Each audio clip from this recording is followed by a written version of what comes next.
제가 2번 강의를 했더니 할머니 한 분이 저한테 기가 막힌 시를 하나 저한테 주셨어요. 그래서 이거 읽으면서 시작하면 좋을 것 같아요. 제목은 허무입니다. 허무. 부생 모육 그 내가 태산보다 높고 큰데 청춘 남녀 많다지만 효자 효부 안 보이네. 시집가는 새색시가 시부모를 마다하고 장가가는 아들들은 살림나기 바쁘도다. 그러니까 아들 키워도 소용없다니까. 그냥 여우 같은 마누라 그냥 쫓아나가기 바쁘다 이거죠. 제 자식이 장난치면 싱글벙글 웃으면서 부모님이 훈계하면 듣기 싫은 표정이네. 시끄러운 아이 소리 잘한다고 손뼉치며 부모님의 회심 소리 듣기 싫어 빈정대네. 제 자식이 오줌똥은 맨손으로 주무르나 부모님의 기침갈에 불결하여 밥 못 먹네. 과자 봉지 들고 와서 아이 손에 쥐어주고 부모 위에 고기 한 근 사올 줄을 모르도다.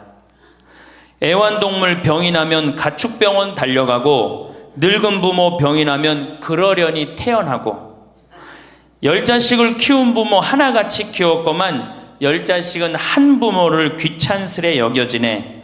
그래서 여기저기 다니면서 길에서 죽는다며요. 아들 많이 키우면은 그냥 이 집에 쫓겨가고 저 집에 쫓겨가고 가다가 자식 위에 쓰는 돈은 아낌없이 쓰건만은 부모 위에 쓰는 돈은 하나둘씩 따져보네. 자식들의 손을 잡고 외식함도 작건만은 늙은 부모 위에서는 외출 한번 못하도다. 좋은 것 같아요. 아주 요즘 우리 할머니들이 받는 서름을 기가 막히게 표현한 것 같아요. 이런 거 듣고 고개만 끄덕일 게 아니라 실질적으로 이렇게 살아란 말이에요. 이런 자식들을 위해서 뭘 재산을 물려준다고 돈 안 쓰고 깔고 앉아갖고 그냥 참 쥐고 있어요. 내일 어떻게? 은행 당장에 가갖고 어떻게? 은행에다 잡혀갖고 대출 받아서 다 쓰다 죽으세요. 다 쓰다가. 자, 이제 노인 학대를 아까 못하던 얘기 좀 하겠습니다. 노인 학대를 보면 정서적으로 41%가 정서적으로 노인을 무시하는 거예요. 늙었다고, 모른다고, 무식하다고. 엄마가 뭘 알아? 가만히 아무것도 하지 말고 가만히 있어. 근데 또 이 늙으면 아무것도 하지 말라고 가만히 있으라고 그러면 더 해요. 굳이 걸레 삶지 말라고 그래도 굳이 걸레 삶는다고 저기 뭐 통에다가 넣고 또 까먹고 또 그냥 완전히 다 태워먹고. 그러니까 구박을 받는 거지.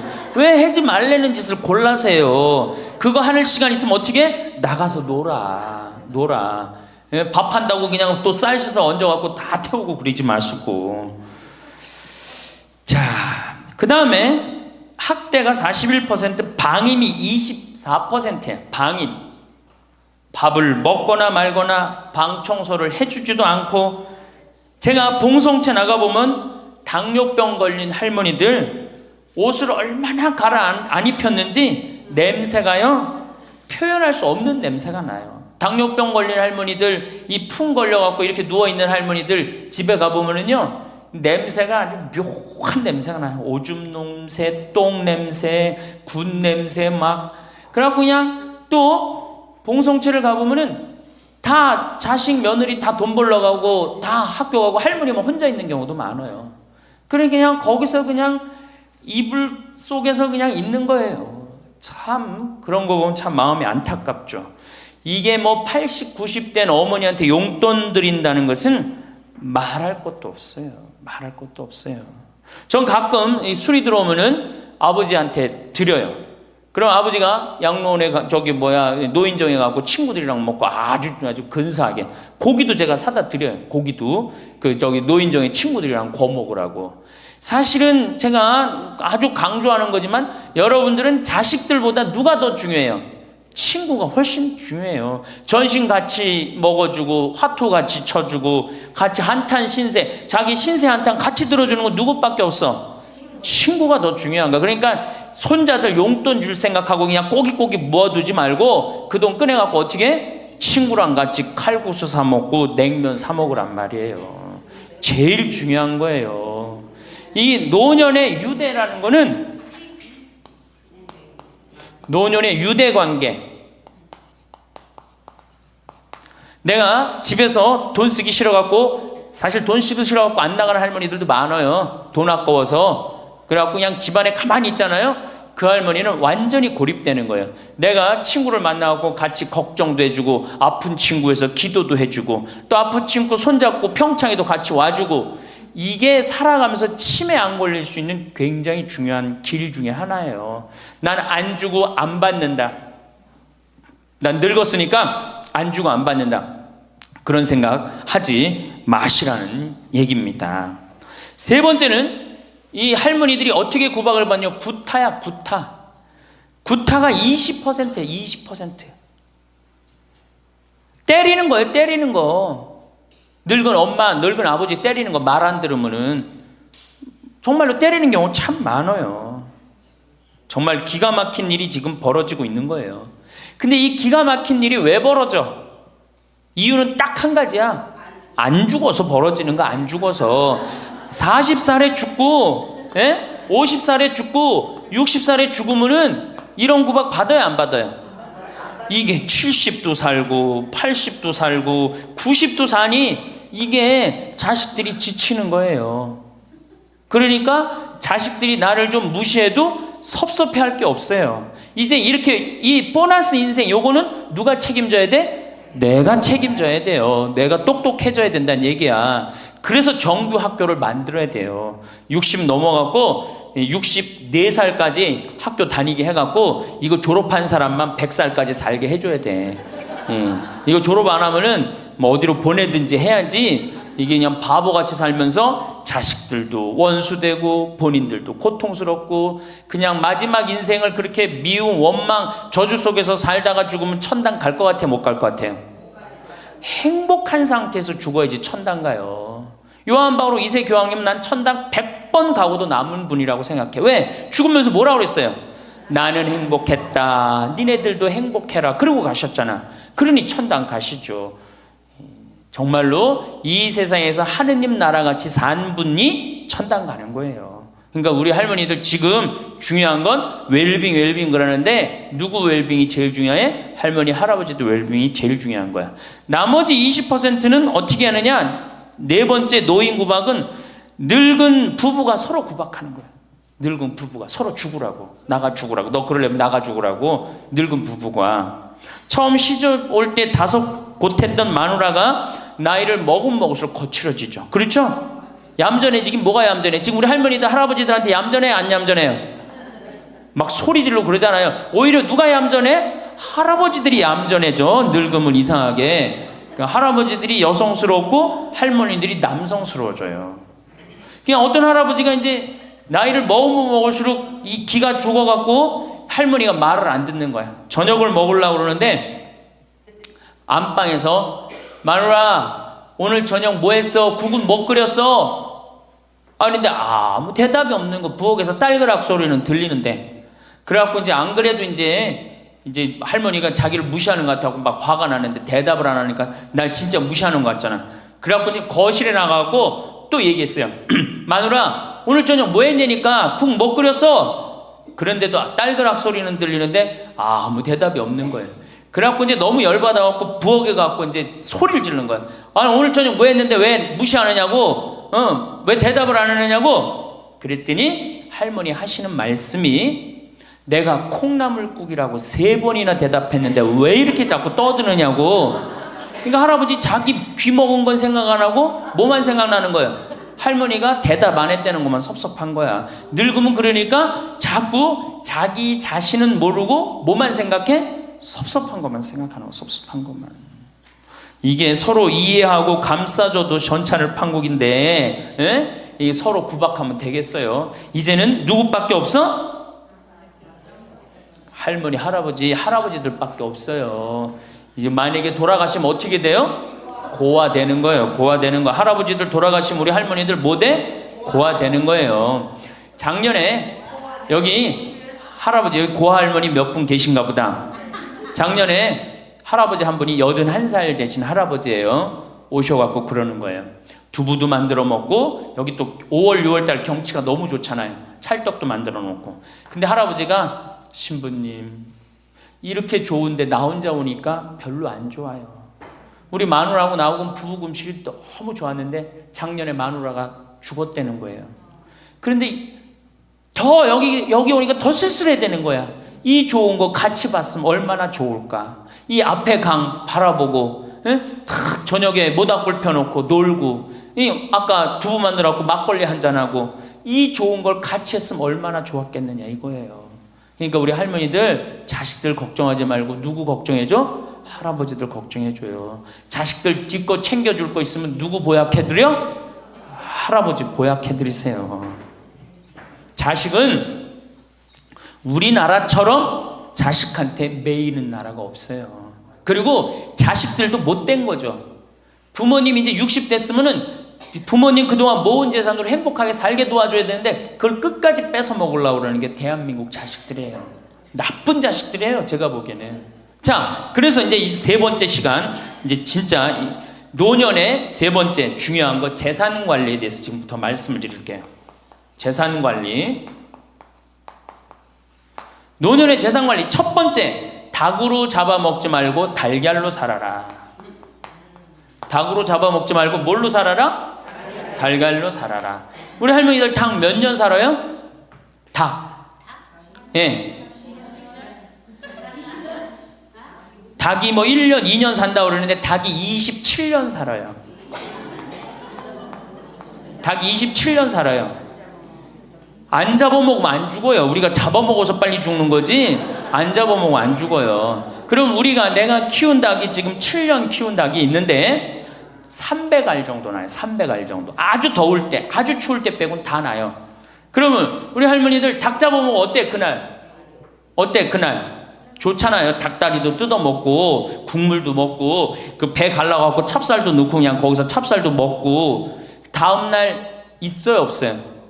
아무것도 없죠? 달걀은 계란 후라이도 해먹고 계란찜도 해먹고 달걀찜도 해먹고 그 다음에 생달걀 먹기도 하고 그 다음 뿅아리도 까고 굉장히 좋죠? 근데 늙어서 대부분이 뭘로 잡아먹어요? 재산을? 닭으로 잡아먹는 거예요.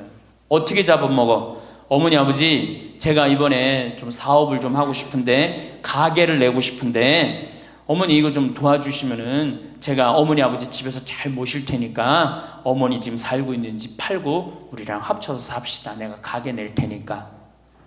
할머니들이 내가 살면 얼마나 사나? 자식이 사업하겠다는데 내가 무슨 영화를 볼래나? 살면은 얼마나 사나? 몇 년 더 살아? 30년 더 살아요.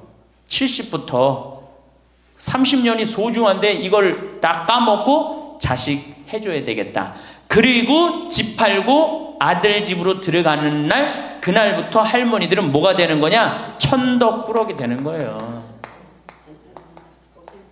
천덕꾸러기 되는 거예요. 그 다음에 눈칫밥 먹는 거예요. 내 재산 주고 내가 이 집에 다 키운 자식인데도 70, 80 되면 어떻게 돼? 눈칫밥 먹고 천덕꾸러기 되는 거야. 그러니까 절대 닭으로 잡아먹으면 안 돼요. 내가 잘 아는 양반이 정년퇴직을 하고 6억을 모았어요. 6억을. 근데 아들이 가게를 하고 싶다는 거야. 가게도 그냥 서울에서 얻어야 되고. 그래갖고 내가 아버지 잘 모실 테니까 그거 좀 돈을 좀 나한테 투자를 해달라고. 그래갖고 이분이 그랬대. 내가 이제 은퇴도 했고 자식한테 기대서 살아요. 은퇴하고 자식한테 기대고 산다는 생각 절대 하지 마세요. 은퇴하고 그 돈 가지고 내가 알아서 살아야지 이 돈 자식한테 주고 기대서 살아야지 그 생각하지 마. 그래서 거지 근성을 버리라는 거예요. 제 얘기는 뭐든지 늙으면 거지 근성이 생겨요. 자식한테 기대서 살고 어디 가면 날 해주길 바라고. 그렇죠? 이 생각을 버려야 돼. 이제 독립적인 주체로 살아가야 된다는 생각을 해요. 그래서 자식한테 6억을 딱 줬는데 다음날 이자가 나와야 안 나와요? 다음 달 안 나오죠? 이 은행에다 놓으면 이자 아무리 못 돼도 한 200만 원, 300만 원 나올 거야. 그럼 200만 원, 300만 원 원금도 있고 이자도 200만 원, 300만 원이면 어떻게 해요? 쓸만해져? 근데 아들은 자기 사업 유지하기도 바쁜데 부모님 한 달에 200만 원, 300만 원 용돈 드릴 수 있어요, 없어요? 우리 자식들 의식 속에는 무슨 의식이 있어? 부모 돈은 내 돈이라는 의식이 있어요. 도둑놈 심보가 있단 말이에요. 도둑놈 심보가. 결국은 이분 60 넘은 젊은이 아니야. 젊은이. 이분 어떻게 아파트 경비 나가고 있어요. 결국은 자기 인생 누가 망친 거야? 본인이 망친 거예요. 본인이 자기 발등 누가 찍은 거야? 그래서 이제 누구 원망해? 자식 원망하는 거예요. 원망하고 있는 거예요. 누가 잘못했어? 할머니들이 잘못한 거지. 할아버지들이 잘못한 거지. 남은 30년 인생 휴가다, 보너스다. 내가 가지고 이제까지 벌은 거 이거 갖고 잘 써야 되겠다. 이 생각을 하셔야 된다는 겁니다. 재미난 얘기 하나 있죠. 충청도에 할아버지 한 분이 중풍으로 누웠는데 집안에 대가족이 살아. 큰아들 작은아들 다 농사 짓고. 근데 중풍으로 누워봐. 이 똥 오줌 막 못 가리고 이러면은요 정말로 참 아무도 안 들여봐요. 근데 그냥 그 대가족이 사는데 하루에 밥 3끼 들어올 때 외에는 방문이 안 열리는 거예요. 그러니까 이 할아버지가 기가 막히잖아. 손자도 있고 손녀도 있는데 3번밖에 방문이 안 열리니까 하루는 큰아들을 부른 거예요. 얘야 저 논 두만지기 좀 팔아와라. 아버지 누워있는데 무슨 돈이 필요합니까? 글쎄 그거 내 땅 아니냐. 두만지기를 팔아왔어요. 그랬더니 이거 은행에 가고 1,000원짜리로 바꿔와라. 1,000원짜리로 바꿔왔어요. 이거 내 이불 밑에다 깔아라. 쫙 깔았어요. 그러고 난 다음에 방문 열릴 때마다 1,000원씩 얹어준 거예요. 아니 손자놈들이 가만히 보니까 방문 열릴 때마다 1,000원씩 나온단 말이야. 할아버지 학교 다녀오겠습니다. 그러니까 어떻게? 너 학교 가서 맛있는 거 사 먹어라. 1,000원. 학교 다녀왔습니다. 1,000원. 1,000원 주기 전에 하루에 딱 3번 열리던 방문이 1,000원을 주고 나니까 하루에 30번씩 열리는 거예요. 늙어서 누가 효자예요? 그렇지. 늙어서 자식이 효자가 아니라 누가 효자야? 돈이 효자예요. 늙어서는 이 재산 관리를 참 잘하셔야 됩니다. 어떻게 잘하셔야 되느냐 하면은 자 우리 할머니들 내가 이제 늙은 노부모가 있어요. 큰아들 최고 아니야? 둘째 아들도 있고 딸도 있고 막내딸도 있어요. 그런데 누구한테 자꾸 사업비를 대줘? 큰아들한테 계속 사업비를 대줬어. 그런데 부모한테 돈 뺏어갖고 사업하는 놈 중에 성공하는 놈들 없어요. 쉽게 들어온 거 갖고 어떻게 성공을 해요? 그래갖고 이놈이 IMF 때 쫄딱 망했어. 쫄딱 망해갖고 집도 다 날라가 버렸어. 집도 다 날라가니까 이 노부부도 이제 돈 한 푼 넣고 다 날렸어. 보증선 것까지 해갖고 은행에 다 날렸어. 그러면은 둘째 아들 네 집에 가면 둘째 아들이 받아줄 것 같아? 안 받아줄 것 같아? 안 받아주죠? 나 힘들고 어려울 때 어머니 아버지가 나한테 해준 게 뭐 있냐고 그 좋아하는 큰아들한테 가라고 그 쫓겨나는 거예요. 그럼 여기 딸한테 가면 딸이 받아줄 것 같아요? 그 좋아하는 엄마 아들한테 가라고 그러고 갈 데가 아무것도 없는 거예요. 나이 먹어갖고 한 자식한테 재산 주는 것처럼 어리석은 게 없어요. 그리고 재산을 줘서도 안 되고 그러니까 기브 앤드 테이크를 해야 돼. 나이 먹어서 기브 앤드 어떻게? 테이크. 주고 받아야 돼. 제가 평화방송에서도 한번 얘기했지만 우리 어머니가 저한테 예전에 내 차가 고장이 났었어요. 에어컨이. 그랬더니 내 차를 한번 타보시더니 신부님 차 고장이 나고 어떻게 하느냐고 그래갖고 은행에서 돈을 찾아갖고 10,000원짜리를 이렇게 신문지에 싸갖고 왔어. 그 수표로 갖고 어떤데. 그래갖고 이렇게 싸갖고 왔어요. 그래서 어머니가 주신 돈으로 소나타, EF 소나타 골드를 샀어요. 그러니까 내가 어머니가 나한테 그 엄청난 좋은 차를 사줬기 때문에 난 지금 어머니한테 용돈 드리는 거 하나도 아깝지 않아요. 아깝지 않을 뿐더러 지금 내가 용돈을 앞으로 10년을 드려도 못 갚아요. 그러니까 기브 앤드 테이크야. 우리 누나도 어머니가 차를 한 대 사줬어요. 누나도. 그래갖고 어머니가 강원도 놀러 가고 싶다. 언제든지 모시고 와. 왜? 차 사줬으니까. 지리산 놀러 가고 싶다. 그럼 언제든지 모시고 가요. 기브 앤드 테이크예요. 큰아들, 딸이 대학에 들어갔어요. 작년에 어머니가 그렇더라고. 내 첫 손녀 대학 들어가니까 대학 등록금은 내가 내마. 그거 딱 내주는 거예요. 얼마나 좋아요. 네. 그러니까 우리 집은 어머니가 수원 정자동에 사는데 자식들이 반경 1km에 다 붙어 삽니다. 왜 붙어 살까요? 떨어지는 고물이 있잖아요. 떨어지는 고물이. 네. 그러니까 반경 1km 다 붙어 사는 거예요. 또 반대로 제가 우리 자식들한테 원칙을 정해놨어요. 부모님한테 용돈 드리는 원칙. 그래서 우리 어머니 아버지가 1년에 연봉 2천만 원이 넘어요. 자식한테 받는 용돈이. 많이 받죠? 그러면 그 돈 가지고 어머니 아버지가 당신을 위해서 쓰십니까? 또 모아뒀다가 어떻게? 자식한테 쓰고. 그래야지 치매가 안 걸리는 거예요. 저는 정말로 감사한 게 우리 어머니 아버지가 아직도 아파서 병원에 입원 한 번도 안 했다는 거예요.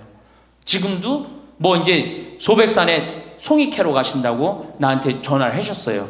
가실지 안 가실지 모르겠지만 그럼 또 소백산 꼭대기까지 뛰어 올라갔다 뛰어 내려오는 거예요. 우리 아버지. 그게 좋은 거예요. 부모 자식 지간이 그래야지 뭐가 싹 터요?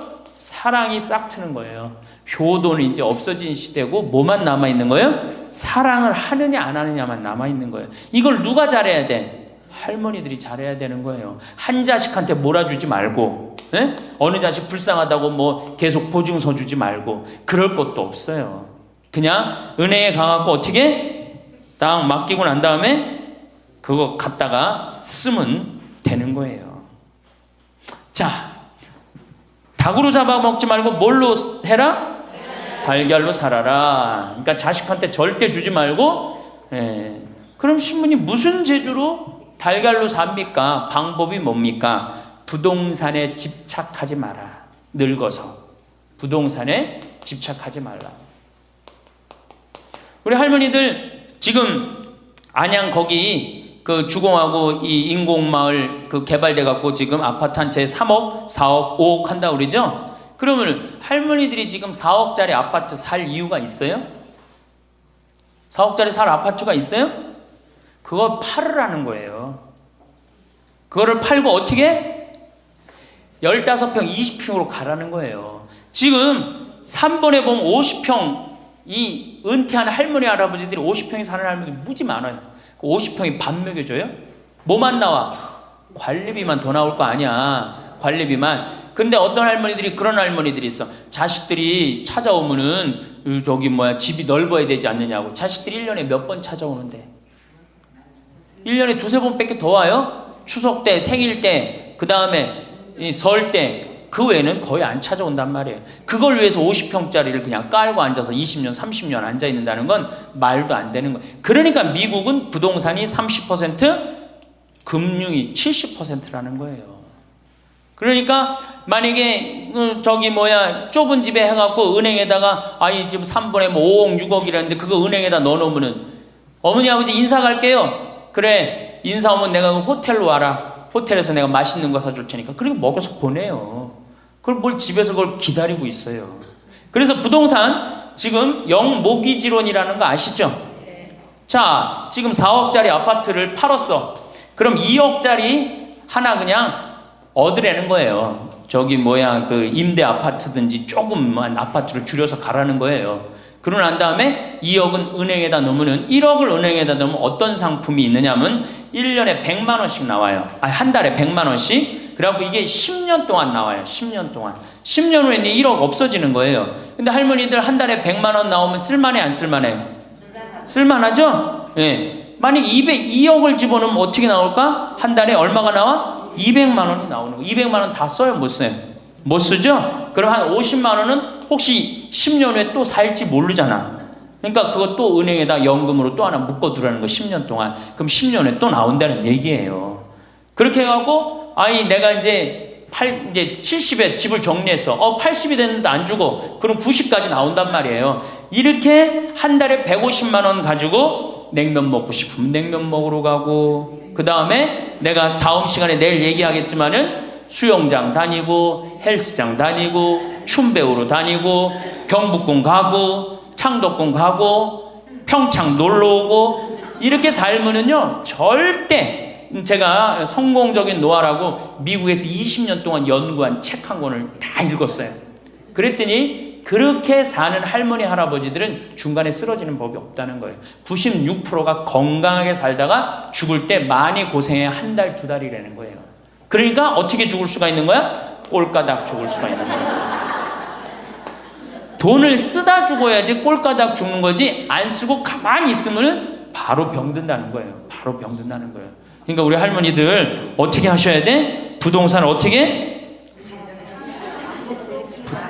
내일 어떻게? 내일 은행 가갖고 어떻게?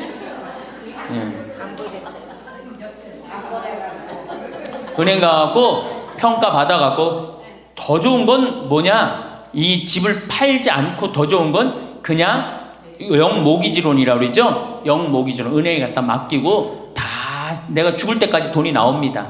죽을 그때까지 돈이 나오고 죽으면은 누가 갖고 가? 은행이 갖고 가는 거예요. 그러면은 우리 할머니들 아까 제가 말씀드렸죠? 재산이 나오면 반은 국가가 갖고 가고 반은 자식들이 싸워.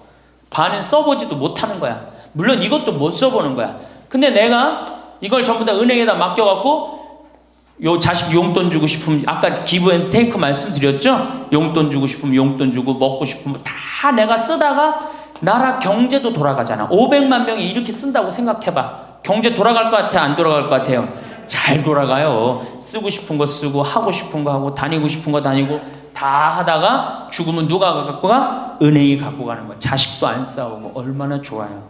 그러니까 닭으로 잡아먹지 말고 뭘로 살아라? 달걀로 살아라. 그 다음에 부동산에 집착하지 말아라. 또 노년에 믿지 말라 원칙이 있어요. 노년에 뭘 믿지 마라? 첫 번째로 배우자를 믿지 말래. 남편을 믿지 말라 이거예요. 재산 관리를 어떻게 해야 돼? 노년에 공동으로 해야 돼요. 한번 어떤 할아버지가 어느 대학에 재산을 100억인가 할머니하고 상의도 안 하고 기증한 적 있죠? 저는 그거 바람직하지 않다고 생각해요. 혼자 번 거 아니잖아요. 같이 버는 거 아니야, 같이. 그러니까 할머니들 지금 재산 뭐 많은 재산은 아니겠지만은 그래도 재산 읽은 거 남편 혼자 읽었어요? 아니죠? 근데 남편이 할머니하고 상의도 없이 둘째 아들 보증 딱 써주고 왔어. 근데 그게 싹 날라가 버렸어. 그러면은 남편 보면 미워요, 안 미워요?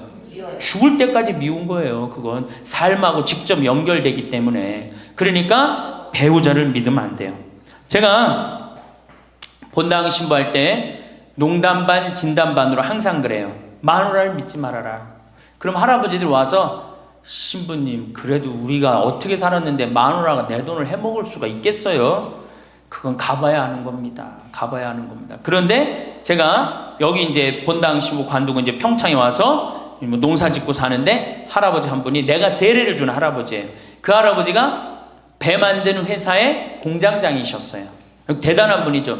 정말로 멋있게 생기셔서 머리도 쫙 넘기고. 그런데 저한테 와갖고 나하고 얘기를 좀 하자고 그러더라고요. 그래서 얘기했더니 신부님이 교리하고 신부님이 강론할 때 마누라를 믿지 말고 자식을 믿지 말라고 그랬는데 제가 그 얘기 들었을 때 내가 이 가정을 위해서 평생을 노력했는데 나를 무시할 수 있을까 그런 생각을 했대요. 근데 당신이 은퇴하고 난 다음에 자식들 아파트 한 채씩 다 사주고 평생 배 만든다고 자식들은 서울에서 살지만 본인은 저 아래 가서 살았단 말이야. 너무너무 미안해갖고 이 아파트 이름도 부인 이름으로 해주고 부인한테 2억인가 3억인가 현찰로 줬대요. 그러니까 자기 가진 걸 다 나눠준 거예요. 근데 그게 딱 나눠주고 나니까 부인이 이혼하자고 그랬대요. 이혼하자고. 정말로. 그래서 너무 놀랬대요. 왜 난 평생 당신 자식들 키우고 뒷바라지만 했는데 당신 평생 해고 싶은 대로 다 하고 이제 집에 들어와서 나보고 뒷바라지 하라는 거냐? 난 못한다. 그러더라는 거예요. 그래갖고 그러면 나 혼자 살 돈이라도 줘라. 그 돈을 내가 왜 주냐? 그 할아버지가 나한테 와서 울면서 얘기하는 거예요. 절대 배우자를 믿으면 안 돼. 우리 어머니가 한 6년 전인가 아버지가 이렇게 자식들이 용돈 주면 이렇게 통장에 돈을 모아두는 통장이 있어요. 한 500만 원인가 600만 원 모아졌는데 어머니가 꼬신 거예요. 70이 돼서 여보 우리 살면 얼마나 사냐. 우리 수의나 좀 하나 해두자. 당신 거 내 거 나중에 자식들 불편하지 않게. 그럼 우리 아버지 또 착하니까 이제 갚는다고 어머니가 뭐 3월인가 4월에 돈 나오는 게 있으니까 1월 달에 수의하자고. 그래갖고 아버지가 줬대요. 갚는다고 그래서. 지금도 아직도 안 갚았어요. 지금도. 이 마누라를 믿으면 안 돼요. 마누라를 믿으면. 그리고 또 한 가지 중요한 거. 수의해놨는데 지금 6년 전인가 7년 전에 600만 원인가 700만 원짜리 2분 수의해놨는데 그거 지금 죽지도 않고 그거 장롱에서 썩고 있어. 썩고. 제발 그런 짓 하지 마세요. 수의는 왜 안 한? 내가 지금도 그래. 그 600만 원 거 갖고 먹는 거 사 먹었으면은 무지하게 사 먹었을 거야. 동네 할머니들 다 사주고 멋있게 살았을 거야. 그런데도 어떻게 죽지도 않을 거면서 그런 거 해도. 우리 어머니 아버지는 뭐 제가 이거 장담하는 건 좀 그렇지만 지금 근력으로는 최소한 10년은 더 사세요. 그러니까 20년 후에 죽을 수위를 이른해 해둔다는 게 말이 돼요? 안 되는 거지. 그러니까 우리 할머니들 외로우니까 동네에서 막 뭐 화장지도 주고 뭐 바가지도 주고 그냥, 그리고 결정적으로 한 방에 싹 해가는 거 뭐 비싼 거 하나 다 그냥 사기당하고 그러는 거야. 참, 그래서 공부해야 되는 거예요. 그래서 정규 학교가 필요해 되니까 4년제.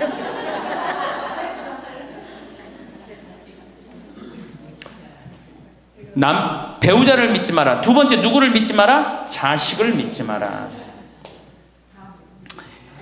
올해 아주 재미난 통계가 하나 나왔어요. 자식을 고생해서 이 자식을 다 키웠잖아요. 자식이 생활비로 지원받는 게 70 넘은 부모님들이 자식한테 1년 동안 생활비 지원받는 게 100만 원이야. 100만 원. 40%의 부모님들이 자식한테 1년에 100만 원 지원받아요.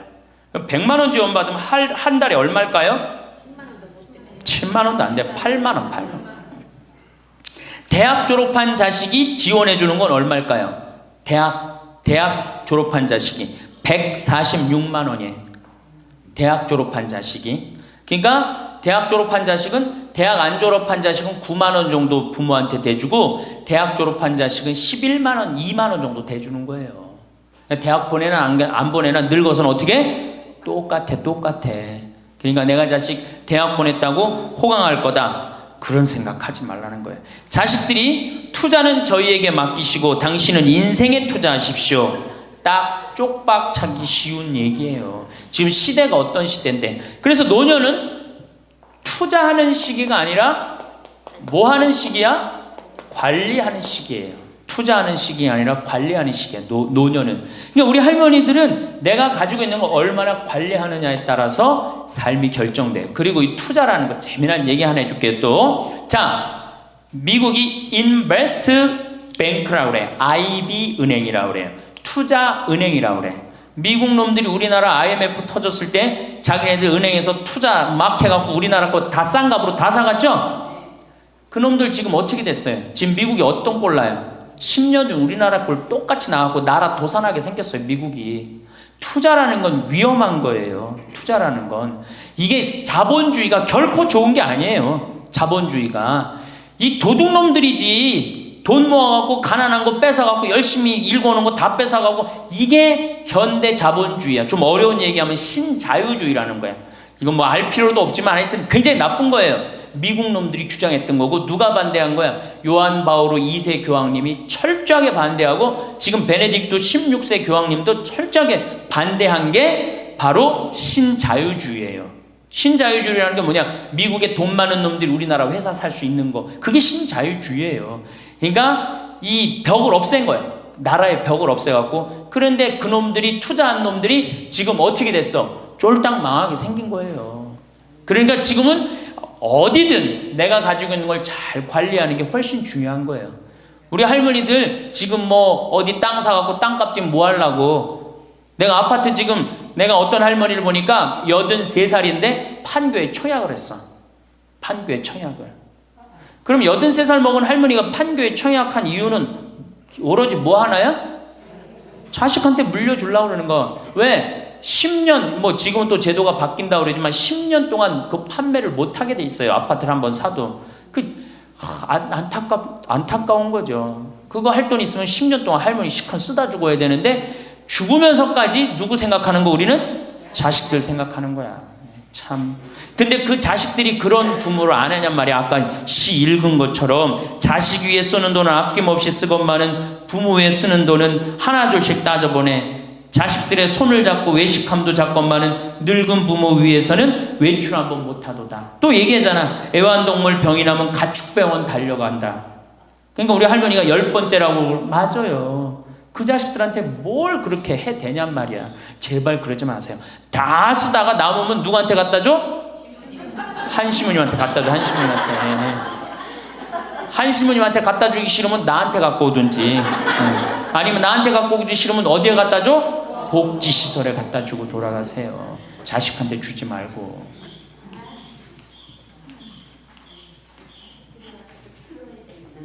자, 이거 다 들어요. 평화방송 나중에 다 볼 거니까 걱정하지 마시고. 자, 인간은 살아있는 동안 기필코 노년기를 맞이할 수밖에 없다. 각기 연령층에 따라 특별한 은총을 갖고 있기에 늙는다는 것을 굳이 슬퍼할 이유는 없다. 늙었다는 것이 어떤 특별한 자랑이 될 것도 아니련만 고집들이 보통이 아닌 것이 오히려 서글프다. 늙어서 친구들이 더 그리우면서도 만나면 너그럽게 이해하고 보살펴 하련만 남의 탓 들춰내면서 자기 우정의 교류를 단절시키는 것이 아쉽다. 자꾸 나이를 먹으면 단절을 한단 말이야. 그러지 말라는 거예요. 마음도 넓게 가지고. 살아온 길이 각기 다르기 때문에 너와 내가 서로 다름을 깊이 인정하여야 하지만 자기만의 삶의 길이 옳은 것인양 우쭐대는 모습이 우습다. 늙어서는 새롭게 만나게 되는 사람도 점점 적게 된다는 것을 알고 만났던 사람들에게 더욱 애정을 쏟으면서 만났던 것을 아름다움으로 간직하고 소중하게 여겨야 한다. 그러니까 우리 할머니들 비산동 성당에서 10년, 20년 같이 다 사귀어왔던 친구 아니에요? 그러니까 누구한테 더 각별해야 돼? 친구들한테 더 각별해야 된다는 거예요. 지난 세월의 삶이 소중한 것이고 거룩한 것이기 때문에 지금 흐르는 이 순간들을 정성을 들여 값지게 살아야 한다. 그러니까 지금 값지게 살아야 된다는 거예요. 값지게. 예. 그 구리에 있는 성 베드로 대학이라는 구리 성당에 있는 성 베드로 성당에 강의를 갔어요. 그랬더니 강의하기 전에 할머니들이 다 일어나더라고. 봉사자들이 딱 앉더니 수업하기 전에 한 번씩 노인 10계명을 딱 하는데 그분들이 정한 것 같아. 근데 너무 멋있더라고. 그래서 요거 읽어 한번 드릴게요. 1. 당황해하거나 성급해하지 말고 뛰지 말라. 나이를 먹으면 자꾸 당황할 때가 많죠. 그렇죠? 그리고 막 여기 할머니들 여기 와갖고 방이 어딘지 모르고 막 옥상으로 올라가는 할머니들도 있어요. 그런데 그럴 때 어떻게? 당황해하지 말고 성급해하지 말고 물어보면 돼. 근데 나이를 먹으면 자꾸 당황을 하고 성급해. 그리고 안 되면 그 다음에 신경질을 부려요. 왜 이러느냐고. 할머니들 아까 저 밑에서 여기 위에 올라올 때 힘들었어 안 힘들었어요? 그 여기 모든 할머니들이 우리 계단에 올라올 때 막 승질을 내. 힘들다고. 이렇게 꼭대기에 있느냐고. 관광버스 여기까지 끌고 올라오지 왜 우리를 저기 밑에서 내려놓냐고. 힘들면 쉬었다가 올라오고 힘들면 쉬었다가 올라오고 힘들면 쉬었다가 올라오면 되지. 그러니까 절대 당황하지 말라는 거예요. 두 번째, 자식이 무엇을 해줄까를 기대하지 말라. 참 좋은 얘기 같아. 그러니까 할머니들이 서서 이걸 다 외우더라고. 자식이 뭘 해줄까 기대하지 말라. 거지근성을 버리라는 거예요. 거지근성. 누가 날 해줄까. 돈 제일 많이 깔고 있는 건 누구? 할머니 할아버지들이 제일 많이 깔고 있는 거야. 근데 그거를 쓰는 방법을 모르는 것 뿐이죠. 이제 쓰는 방법을 배우세요. 내일 은행에 가갖고 잡히세요. 잡혀갖고 대출해갖고 한 달에 100만 원씩 딱딱 연금으로 이렇게 빼서 딱딱 쓰는. 돈 쓰는 재미로 늙어서 살아야지 그 재미 없으면 못 살아요. 예. 세 번째, 고집 부리지 말라. 고집 부리지 말라. 60년, 70년 살아온 가닥이 있잖아요. 그렇죠? 그러니까 그 경험을 절대 포기하지 않는 거예요. 그러니까 새로운 걸 안 받아들이는 거지. 예. 고집 피는 할머니들 많죠. 네 번째, 시샘하지 마라. 왜 이렇게 또 욕심이 많아? 나이 먹으면 그냥 옆집 할망구가 뭐 아들이 와서 뭐 했다고 그러면 그냥 속에서 그냥 부글부글 끓죠. 예, 시샘하지 말라. 다섯 번째, 공치사하지 말라. 이것도 참 좋은 것 같아요. 공치사. 내가 니네들 어떻게 키웠는데, 내가 니네들 어떻게 키웠는데, 아플 때 업어서 밤에 이 약국에 달려가고 막 두들겨갖고 내가 너를 어떻게 키웠는데. 그냥 대동아 전쟁부터 뭐 이렇게 할 얘기가 많아. 얘기만 하면 그냥 대동아 전쟁에 시집와갖고 고생한 얘기, 6.25 전쟁 때 피난 간 얘기, 전쟁 끝나고 나는데 똥구멍이 찢어지게 가난하게 고생한 얘기, 그냥 줄줄이 그냥. 어떤 할머니는 비산동에 있었던 그 할머니는 아마 돌아가셨을 거야. 굉장히 나이 먹은 할머니인데 고해소에 들어오면요 3공학에 잘못한 거, 4공화국에 잘못한 거, 5공화국에 공화국별로 죄를 고백해요. 그런데 이 할머니는 죄의 본질은 뭐야? 이렇게 힘들게 내가 살아왔는데 내가 자식 하나를 키웠는데 이 자식이 너무너무 속을 썩여갖고 지난주 너무 속상해갖고 줄미살 빠진 거야. 죄는 줄미살 빠진 건데 이 줄미살 빠지는 과정을 3공학부터 설명을 해야 돼. 3공화국, 4공화국, 5공화국. 그런데 다음에 또 고해성사 보면 신부님 내가 3공화국 때 4공화국 때 5공화국 때 꼭 얘기를 해요. 변함없이 1년 365일 고해성사 들으면 내가 외워. 그래 저 할머니가 하면 그래 3공화국 때 뭐 이승만 때 뭐 똑같이 해요. 다 외워 내가 끝까지. 예, 그러지 마세요. 예, 공치사하지 말라는 거야. 내가 옛날에 너희들을 어떻게 키웠는데 애들은 뭘로 들어? 그 잔소리로 들리는 거야. 잔소리로. 그리고 과거를 얘기하는 건 불행한 거예요. 미래를 얘기해야 돼요. 미국에 할머니 한 분이 99살에 대학을 들어갔어요. 경영학과를 들어갔어요. 102살에 졸업한대요. 네 할머니 꿈이 뭔지 알아요? 102살에 졸업해갖고 취직해갖고 그거 버는 돈으로 아프리카의 어려운 애들 도와주는 게 꿈이야. 이 할머니는 99이라도 나가보기에는 할머니 아니에요. 대학생이지. 나이는 숫자에 불과한 거예요. 나이는. 그러니까 우리 할머니들 과거 얘기하지 마라. 뭘 얘기해? 미래. 앞으로 뭘 할 거다. 내가 앞으로 3년 동안 돈 모아서 성지순례 갈 거다. 김계한 성당 갈 거다. 3년 동안 돈 모아서 내가 제주도 이시돌 목장 갈 거다. 내가 돈 모아갖고 뭘 할 거다. 미래를 얘기하란 말이야. 과거 얘기하지 말고. 심지어 우리가 다 살았는데 다 살게 뭘 다 살아. 아직도 20년 30년 남아있는데. 여섯 번째, 날마다 샤워하라. 이것도 참 멋있는 것 같아. 날마다 샤워하라. 안 씻고 사는 할머니들 많죠? 그렇죠? 근데 날마다 샤워하는 거 참 좋은 것 같아. 날마다 속옷을 갈아입어라. 그렇죠? 그러니까 항상 깨끗하게 살라는 거예요. 항상 깨끗한 옷, 이쁜 한복 이런 것도 입고 곱게 좀 있으라는 거야. 맨날 이건 뭐 몸빼바지 비슷한 거 입고 그냥 돌아다니지 말고 파마도 좀 이쁘게 하고. 그러니까 내가 항상 하는 얘기 아니야. 여기 온 할머니들 지금 딸이 있는지 아들이 있는지 금방 구분이 돼. 아들만 있는 할머니는 어때? 파마를 어떻게 하고 와? 철모 뒤집어 쓴 것처럼 해고 와요. 아들만 있는 할머니들 몇 있어 지금. 그런 할머니들. 예. 자기 아들은 엄마가 파마를 철모 뒤집어 쓴 거 했든지 뭐 했든지 관심 없어요. 딸이나 돼야지 엄마 그 좀 염색도 좀 하고 웨이브도 좀 이렇게 주고 그러라고 그러지. 이 여덟 번째, 많이 듣고 조금만 말하라. 많이 듣고 많이 들으라는 거니 공부하라는 얘기예요. 공부. 제가 내일 이제 그 얘기는 드릴 거예요. 그 다음에 아홉 번째, 많이 움직이고 많이 걸어라. 이 굉장히 중요해요. 나이 먹으면 자꾸 근육이 땡기기 때문에 걷고 싶어 안 걷고 싶어요? 안 걷고 싶죠? 그러니까 안 걷고 싶으니까 그냥 집에서 참 쪼그리고 앉아있어. 쪼그리고 앉아있으면 굳는 거예요. 그대로 굳어버리는 거예요. 쪼그리고 앉아있으면. 그러니까 가능한 한 많이 걸으라는 거야. 그러니까 성당 평일미사 열심히 다니세요. 그냥 다닐 수 있을 때까지 다니시는 게 좋은 거예요. 그러니까 우리 할머니들은 지금 이 나이에 비산동 성당에 어르신 성경대학 나와서 배우지, 평일미사 나오지, 성경대학 나오면 밥 주지, 친구 있지. 아, 하느님 믿어서 받는 은총이 어때요? 정말 엄청난 거예요. 그런데 하느님한테 죽을 때 안 바치고 죽고 누구한테 주고 죽으려고 그래?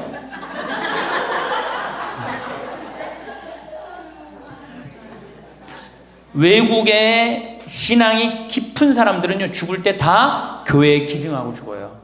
신앙이 깊은 사람들은 자식한테 물려준다는 생각이 없어요. 우리나라처럼 이렇게 자식한테 매이는 나라가 없어요. 열 번째, 이게 이제 그 얘기를 딱 해내. 욕심을 줄이고 나누어 주어라. 욕심을 줄이고 나누어 주어라. 계속 나눠 주고 이제 얼마 안 남았는데 뭘 그렇게 끌어안아? 계속 나눠 주라는 거예요. 계속. 그래서 이게 우리 할머니들, 제가 우리 할머니들 보면은 어디 잔치집에 가면은 뭐부터 챙겨? 음식 싸가려고 그러죠? 욕심 피는 거예요. 음식 싸가려고 그러고 하나라도 더 가져가려고 그러고. 아니 지금 가지고 있는 거 고아원에 떡 한 번 갖다 주고 무료영론에 밥 한 번 더 갖다 주는 게 지금 급선무지. 내가 싸갖고 가갖고 그거 다 상한 거 뭐 하려고 먹어. 그러니까 우리 할머니들 어르신 성경대학에 전심 줘야 안 줘요? 주죠? 1년에 보통 며칠 정도 얻어먹어요? 한 40일? 한 달에 4번 정도 먹으니까 방학 있고 그러면 한 40일 정도 얻어먹죠? 40일 얻어먹으면 양로원에, 무료 양로원에 가서 밥 한 끼 대접해야 될 거 아니야. 어르신 성경대학이 먹고 땡! 그렇지? 먹고 땡이죠? 그러니 이게 이게 하느님의 자식이 아닌 거지. 껍데기만 자식인 거죠. 이제 어떻게? 욕심을 줄이고 나누어 주어라. 난 이 구리성당 그 성베드로 대학에서 일어나고 이걸 외우는데 멋있더라고요. 그러니까 우리 할머니들도 이렇게 노년을 멋있게 사세요. 내일은 노년을 어떻게 하면 멋있게 사느냐, 정말 내일은 제대로 제가 내일 말씀을 드릴 거예요. 그래서 우리 할머니들 이제 이거 끝나고 여 바깥에 지금 이제 모닥불 피고 놀 거죠? 네, 모닥불 지금 펴줄 거야. 그 모닥불 피면은, 자, 우리 젊은 사람들한테 이 남은 이 지금 30년 40년이 소중해? 지금 10년 남은 할머니들이 소중해? 10년 남은 할머니들이 소중해지. 그러니까 오늘 밤에 모닥불 펴줄 테니까 이 밤을 불살르라고. 예? 원 없이 그냥 즐겁게 노시라고. 예? 본당 신부님도 온다고 내가 통화했으니까 이 밤을 불살르고 즐겁게 보내세요. 아까 보니까 벌써 춤추고 노래하는 할머니들이 있는데 그렇게 사셔야 된다는 거예요. 제발 자식 걱정하지 말고.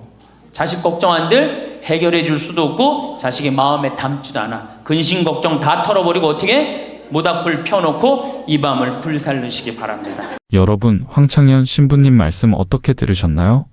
신부님의 깊이 있는 통찰은 우리 노년의 삶을 어떻게 가꾸어 나가야 할지에 대해 많은 생각을 하게 만듭니다. 그 말씀들을 하나하나 되새기며 우리 삶에 적용할 부분들을 함께 이야기 나누어 보면 좋겠습니다. 신부님께서는 먼저 노년기에 경험할 수 있는 외로움이나 자녀들로부터 느끼는 서운함에 대해 현실적으로 짚어주셨습니다. 자녀들이 성장하고 각자의 가정을 꾸리면서 바쁘게 살아가다 보면 때로는 부모님께 예전만큼 신경 쓰지 못하는 경우가 생기기 마련입니다. 이것은 어쩌면 자연스러운 삶의 과정일 수 있습니다. 하지만 이럴 때일수록 우리는 자녀에게만 의지하려 하기보다는 우리 삶의 주도권을 스스로 쥐고 당당하게 나아가는 것이 중요하다고 신부님은 강조하십니다. 저 역시 이 말씀에 깊이 공감합니다. 우리 스스로가 삶의 든든한 중심이 될 때 자녀들도 편안한 마음으로 우리를 대할 수 있고 우리는 더욱 풍요로운 관계를 맺을 수 있을 겁니다. 삶의 연륜에서 오는 지혜로 우리 스스로를 더욱 단단하게 만들어가는 과정이 필요합니다. 그래서 황 신부님은 노년의 친구가 얼마나 소중한 존재인지 거듭 말씀하셨습니다. 때로는 자녀보다 더 깊은 속내를 터놓을 수 있는 것이 바로 친구입니다. 비슷한 시대를 살아왔고 유사한 경험을 공유했기에 말하지 않아도 통하는 위로와 공감을 얻을 수 있습니다. 함께 웃고 함께 걱정하며 서로의 삶을 지지해주는 친구 관계는 노년의 정서적 안정에 큰 힘이 됩니다. 지금부터라도 오랜 친구들과의 관계를 더욱 돈독히 하고 새로운 만남에도 마음을 열어 좋은 것을 만들어가는 노력이 우리 삶을 더욱 윤택하게 할 것입니다. 이는 마치 마음에 따뜻한 온기를 불어넣는 것과 같습니다. 경제적인 안정 역시 행복한 노년의 중요한 기반이 됩니다. 신부님께서는 평생을 바쳐 이룬 재산을 자녀에게 미리 전부 물려주기보다는 알을 낳는 암탉처럼 지혜롭게 운용하여 안정적인 생활을 유지하는 것이 현명하다고 조언하셨습니다. 이는 단순히 돈을 움켜쥐라는 의미가 아니라 경제적으로 자립하여 누구에게도 아쉬운 소리 하지 않고 당당하게 살아갈 권리를 지키라는 말씀일 겁니다. 신부님께서 언급하신 영모기지 제도 같은 것도 잘 알아보면 우리 집에서 계속 살면서도 일정 소득을 확보할 수 있는 좋은 방안이 될 수 있습니다. 중요한 것은 정보를 얻고 우리 상황에 맞게 주체적으로 판단하고 결정하는 자세입니다.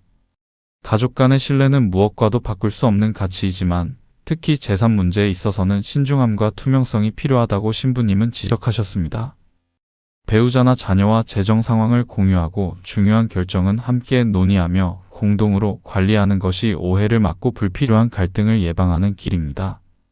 이는 서로를 믿지 못해서가 아니라 오히려 더 깊은 신뢰를 쌓아가기 위한 과정입니다. 모든 것을 투명하게 공개하고 함께 책임질 때 가족 관계는 더욱 건강하게 유지될 수 있을 겁니다. 제가 신부님 말씀 중 가장 깊이 공감하며 여러분께도 꼭 강조하고 싶은 것은 이제는 자녀 걱정에서 한 걸음 물러나 나 자신을 위한 삶에 집중해야 한다는 점입니다. 자녀들은 이제 스스로의 길을 걸어갈 만큼 충분히 성장했습니다. 이제는 우리 자신에게 그동안 쏟았던 관심과 사랑을 돌려줄 차례입니다. 평생 해보고 싶었지만 미뤄두었던 취미를 배우거나 건강을 위한 운동을 시작하거나 마음 맞는 사람들과 여행을 떠나는 등 오롯이 나를 위한 시간을 만들어가는 것이 중요합니다. 이렇게 스스로를 아끼고 돌보는 과정에서 우리는 삶의 새로운 활력과 기쁨을 발견할 수 있을 겁니다. 마지막으로 신부님께서 제시하신 행복한 노년을 위한 10가지 지침들은 우리 삶의 등대와 같습니다. 긍정적인 마음가짐은 어려운 순간에도 희망을 보게 하고 독립적인 생활 태도는 자존감을 지켜줍니다. 과거의 아쉬움이나 원망은 흘려보내고 새로운 것을 배우려는 열린 자세와 주변의 따뜻한 마음을 나누는 너그러움은 우리 노년을 더욱 빛나게 할 것입니다. 이러한 지침들은 결국 우리 자신을 깊이 사랑하고 매 순간을 감사하며 살아갈 때 자연스럽게 실천될 수 있는 덕목들입니다. 여러분, 황창현 신부님의 지혜로운 말씀들을 통해 우리는 행복한 노년을 만들어갈 여러 열쇠를 얻었습니다. 이 열쇠들을 가지고 우리 각자의 삶의 문을 열어 더욱 풍요롭고 의미 있는 시간들을 만들어 가시길 진심으로 바랍니다. 중요한 것은 이론으로만 아는 것이 아니라 오늘 지금 이 순간부터 작은 것이라도 우리 삶 속에서 실천해보는 용기와 의지일 겁니다. 함께 그런 노년을 만들어 가시길 바라겠습니다. 이어서 황창현 신부님의 말씀을 듣겠습니다. 자, 이제 노년에 대해서 첫 번째 시간에 우리가 의학이 발달해서 우리가 현대 기계 문명 덕분에 안 죽는다고 말씀을 드렸어요. 우리 할머니들은 100살 사시고 저 뒤에 계신 젊은 분들은 120살 산다고 말씀을 드렸어요. 그러니까 이제는 인생을 설계를 보통 60 내지 70까지 설계를 하시는데 이제 설계를 바꾸셔야 됩니다. 어떻게? 여기 계신 할머니들은 100살까지, 뒤에 계신 젊은 분들은 120살까지 살 거를 계획을 짜셔야 돼요. 그래야지 인생의 의미가 있는 겁니다. 두 번째 시간에는 제가 뭐라고 말씀을 드렸느냐면 노년이 되면 외로움이 가장 큰 문제예요. 상실감을 많이 느끼기 때문에 외로움이 오고 그 다음에 자식과의 관계가 불편하고 오로지 누구밖에 없다? 남편밖에 없다. 남편 죽는 날 그날부터 뭐가 된다? 고아된다. 그러니까 정말로 노년에 가장 소중한 사람은 남편이요 아내다. 그런 말씀 드렸어요. 그래야지 외롭지 않게 돌아가실 수 있어요. 그러니까 남편과의 관계에서 가장 좋은 건 뭐야? 남편 전날 죽고 그 다음날 따라 죽는 게 제일 좋은 거예요. 그게 서로 가장 좋은 거예요. 세 번째는 노년에 재산 관리를 참 잘해야 된다. 재산 관리를 잘하라는 게 뭐야? 자식한테 주라는 게 아니고 뭐예요? 내가 가지고 다 쓰다가 죽을 때 통장에 얼마만 남기고 죽어라? 500만 원만 남겨 죽어라. 모자라는 건 뭘로 하면 된다? 부조금 들어온다. 그렇게 말씀드렸어요. 자, 요 세 가지만 이해를 해도 노년에 대한 이해를 잘하는 거예요. 그러면 이제 오늘 시간은 뭘 할 거냐? 이제 내가 이 남은 인생을 어떻게 살아야지 즐겁고 행복하냐? 행복한 방법에 대해서 지금부터 말씀을 드리겠습니다. 잘 들으시기 바랍니다. 저는 원래 좀 몸이 현찮았어요. 우리 할머니들 15년 전에 나 봤을 때 47kg라고 말씀드렸죠? 지금은 57kg예요. 원래 63kg까지 살이 쪘다가 제가 살을 빼갖고 지금 아주 좋습니다. 그런데 노년에 가장 두려운 게 뭐예요? 내가 쓰러질까봐, 내가 누워서 이 자리 이렇게 그냥 보존하고 그냥 누울까봐가 가장 두렵다는 거예요. 그런데 우리나라는 아직 그런 통계가 잘 안 나왔지만은 미국은 96%가 건강하게 산대요. 마지막 죽기 전 6개월, 1년 요 정도 고생을 하고 대부분이 96%가 건강하게 산다는 거예요. 그러니까 우리 할머니들이 제일 신경 써야 되는 게 이제 뭐야? 건강이야. 그러니까 첫 번째 운동해라. 우리 할머니들 수영장 다니세요. 수영장. 그 할머니들 그 안양에 그 시립 수영장 있죠? 예, 거기 가면 할머니들은 또 깎아줘요. 그래서 어떤 수영장 27,000원 한 달에, 안양은 내가 보기엔 한 33,000원에서 한 3만 원? 그래, 맞아. 3만 원밖에 안 해. 수영장 한 달 내내 다니는 게 3만 원이면 생각해봐. 이게 많은 돈이에요, 적은 돈이에요? 어떤 할머니한테 많고 어떤 할머니한테 적은 돈이죠. 그런데 쉬운 방법이 있어요. 오늘 집에 가서 어떻게? 은행에 들르라니까. 네, 오늘 은행에 들러갖고 어떻게? 바로 집을 잡히는 거예요. 그래갖고 한 달에 100만 원씩 받는 영모기지론 하면은 한 달에 3만 원. 적은 돈이에요, 많은 돈이에요? 적은 돈이에요. 그러면은 아마 일주일에 3번 가는 걸로 내가 알고 있어요. 일주일에 3번 가면은 가서 수영하라는 게 아니에요, 할머니들. 어떻게? 수영장에서 걸어갔다가 걸어오기만 해도 이게 절대 들어눕지 않는다는 거예요. 근육이 얼마나 이게 풀어지는 운동인지 몰라요. 그래서 수영하라는 거예요. 또 좋은 건 뭐야? 춤추라는 거, 춤추라는 거예요. 춤. 어저께 시부님하고 얘기를 하다 보니까 이제 점점 이 어르신 성경대학을 많은 프로그램을 하겠다고 그러시더라고요. 그래, 춤추는 거 좋은 거예요. 나이 먹어서 춤추는 거 굉장히 좋은 거예요. 그 다음에 그것도 안 되면 스트레칭. 그 현영의 S라인 테이프 하나 사다가 똑같이 해라는 게 아니에요. 비슷하게만 해도 몸이 굉장히 좋다는 거예요. 문제는 안 움직이는 게 문제예요.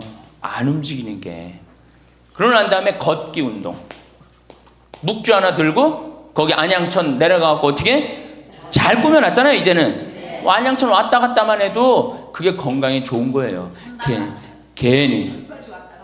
3단 받쳐요? 그래. 그러면은 한 3번 왔다 가고 9단 해갖고 마지막 집 가는 길 1단 해갖고 10단 받치면 딱 좋은 거지. 보통 5단 받치는데 한 25분 정도 걸리잖아요. 그러니까 이게 걷는 운동이 굉장히 중요해요. 제가 우리 할머니들을 위해 강의를 하기 위해서 읽은 책인데 여기에 아주 재미난 글이 나와요. 잘 들어보세요. 91살인, 자, 여기 91살 손 들어보세요. 없죠? 90살 넘은 분들? 91살인 에드워드의 예를 들어보자.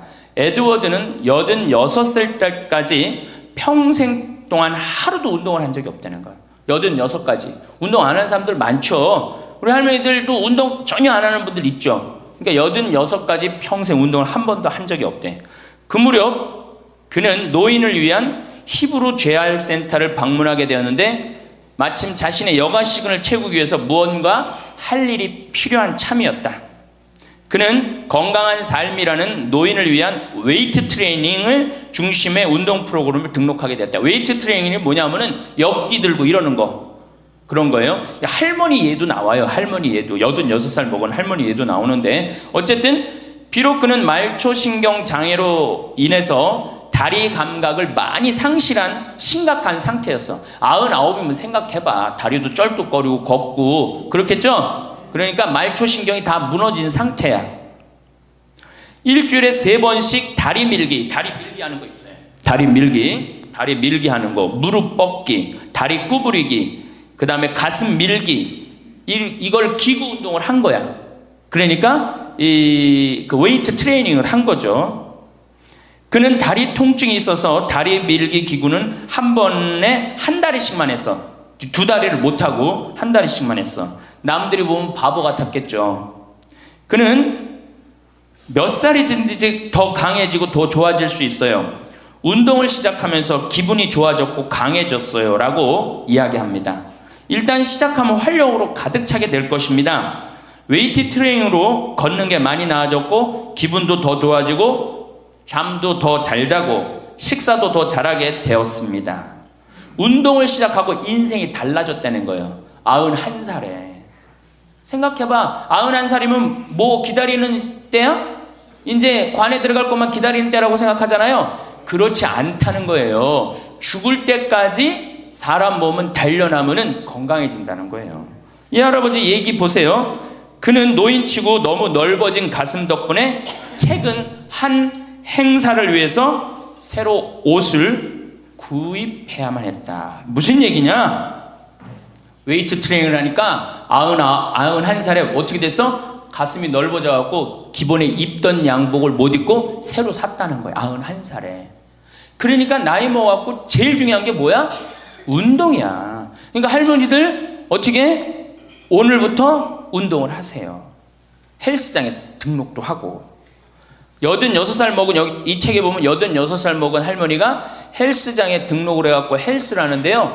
인생이 완전히 달라진다는 거예요. 춤도 추고. 그러니까 우리 할머니들 어떻게? 수영장, 춤, 스트레칭, 걷기. 돈 없으면 걷기. 돈 없으면 걷기. 돈 좀 있으면 수영장. 집 하나 잡히면은 헬스장 등록할 수 있는 거예요. 그래서 건강처럼 우리 인생에 좋은 게 없어요. 이런 걸 해다가 죽어야지 꼴까닥 죽는 거예요. 꼴까닥 그냥 죽어요?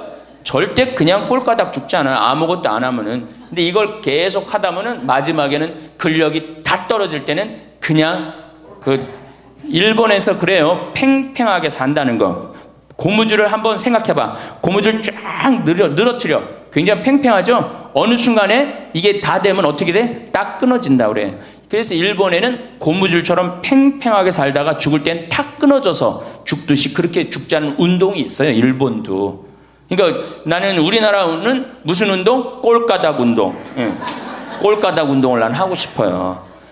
꼴까닥 죽고 싶으면 수영도 하고 춤도 추고 스트레칭도 하고 걷기도 하고 헬스도 하라는 거예요. 체조 좋죠. 그래서 우리 할머니들 노년의 가장 행복의 첫 번째 조건이 뭐다? 운동을 해라. 다리를 끌고 다닐 수 있으면 끌고 다닐 수 있을 때까지 끌고 다녀야 돼요. 성당 어떻게 평일 미사 열심히 나가세요. 얼마나 중요해요. 지금 내 이제 하느님한테 곧 갈 때 아니야. 그러니까 하느님한테 잘 보여야 돼, 안 잘 보여야 돼?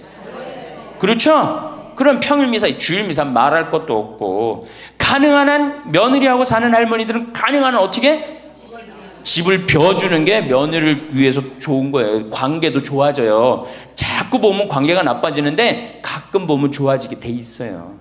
그리고 이런 노인 어르신 성경대학 나와서 전심도 해결하고 들어가고 1박 2일 이렇게 나온 며느리 얼마나 좋겠어. 그렇죠? 예. 자, 두 번째.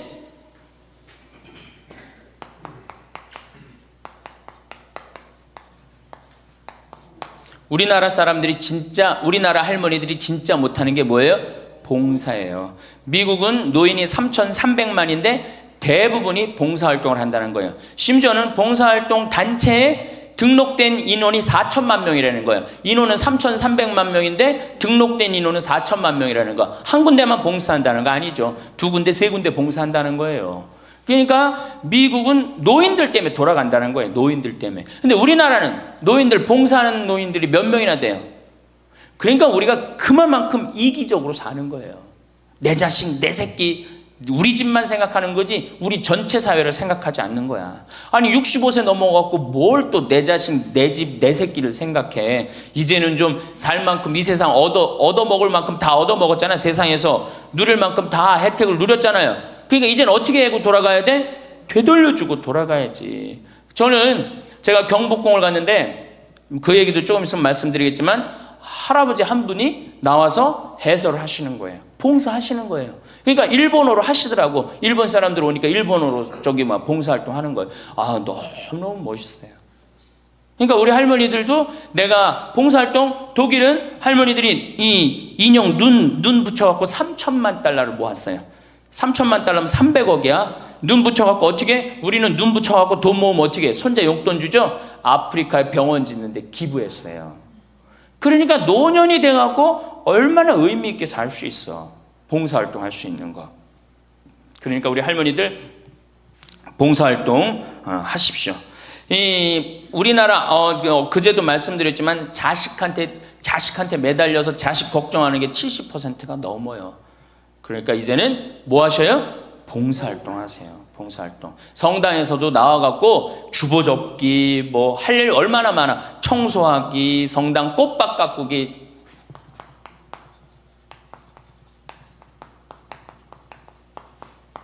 그 다음에 화분 이렇게 꾸며갖고, 우리 여기 지금 한 분 들어와서 사시는 회장님이 계셔요. 나이가 한 75 되셨는데, 이 허브를 가꾸셔갖고 지금 여기 어저께 우리 자매님들한테 제가 보여줬죠? 할아버지 한 분이 그 허브를 가꾼 거예요. 우리 생태마을을 얼마나 근사하게 만들어놨는지 몰라. 그러니까 우리 할머니들 분갈이도 배우고 꽃도 키우는 것도 배워갖고 허브 키우는 것도 배워갖고 성당에 화분도 참 이쁘게 해놓고 시간 너무너무 많은데 뭐 할 거야 그 많은 시간. 뒷방에 쪼그리고 앉아갖고 대동아 전쟁부터 인생 복귀하고 앉아있는 시간, 그 시간 있느니 뭐 하는 게 나아? 봉사활동하는 게 나아요. 그래서 화분도 키우고 꽃도 키워갖고 성당 계단 올라가는 것도 놓고, 그게 얼마나 할 일이 많어. 원망하고 자식이 난 냉면 언제 큰아들이 사줄래나 둘째 아들이 사줄래나 막내딸이 사줄래나 그런 거 원망이나 하지 마시고. 세 번째, 일을 놓지 말아라.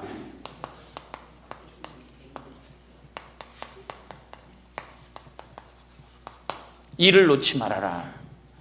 여러분들 송혜 선생님이 몇 살이시죠? 81살이에요. 81살인데 얼마나 멋있어요. 정말로 전국을 들었다 놨다 하잖아요. 그것도 주일날 12시에. 난 늙었으니까 난 이제 뭐 그만한다. 섹스피어의 그 리오 왕 얘기 보면 딸들한테 왕위를 내줘버려요. 그래갖고 어떻게 돼? 완전히 그냥 막 인생 쪼그라지는 거예요. 이제는 젊은 사람들한테 자리를 내준다 그런 생각할 필요 없어요. 뭐 자리를 내주긴 내줘. 나이를 먹으면 나이를 먹는 만큼의 일이 있는 거예요. 이번에 94살 먹은 구당 선생님이 추석 때 여러분들 침하고 뜸하고 강의하는 거 보셨죠? 얼마나 멋있어요. 난 늙었으니까 이제 안 한다. 나이를 먹으면 먹을수록 경험이 쌓이는 거예요. 그걸 왜 포기를 합니까? 저는 그 일본의 할아버지들 보면은 95, 96 된 할아버지들도 회사 출근하고 일 다 운영해요. 우리나라가 뭐 너무너무 좋은 거, 젊은 거, 새로운 거 해갖고 오래된 거를 중히 여기지 않는데 할머니, 할아버지들이 사실은 삶의 경험이 훨씬 많은 거예요. 그 일을 놓으면 그게 다 없어지는 거예요. 그 구당 선생님이 하신 얘기가 있어요. 예전에는 혼자 알고 죽었다는 거예요. 혼자. 그래서 그게 한 사람한테만 전해져갖고 비법이라는 거예요. 비법.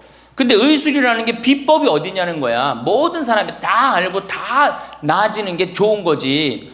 너무 멋있는 생각 같아요.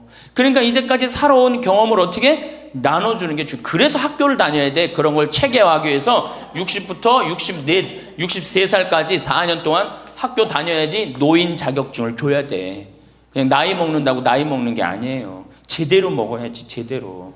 그러니까 절대 일을 놓지 말아라. 이번에 중국 북경올림픽에서 자원봉사자 최고령이 몇 살이야? 103살의 최고령 봉사자예요. 103살짜리가 자원봉사 했어요, 이번에. 그 할아버지가. 정말로 나이는 뭐에 불과해? 숫자에 불과한 거, 이제는. 나이는 숫자에 불과한 거예요. 그러니까 우리 할머니도 어떻게? 일을 놓지 말아라. 신부님, 우리가 해는 일이 뭐가 있어요? 할 일 많아요. 호스피스도 있고 주위에, 내가 그 평택에 있을 때 마리아 할머니가 있었는데 86이었어요. 그때 그 동방 재활원 있었어요. 그 중증 장애자. 거기 가고 밥 먹여주고 씻겨주고 그거를 매일 가서 하는 거예요. 너무 멋있더라고, 그 할머니. 지금 이제 어떻게 됐는지 몰라. 이제 나이가 96, 거의 100살 됐을 텐데, 아마 안 돌아가셨을지도 몰라. 그렇게 건강하게 사셨다면은 안 돌아가셨을 거예요. 그러니까 할 일은 곳곳에 있다. 할 일은. 그러니까 뭐를 놓지 말아라? 일을 놓지 말아라. 바쁘죠? 네 번째, 내가 제일 중요하게 여기는 거, 공부해라.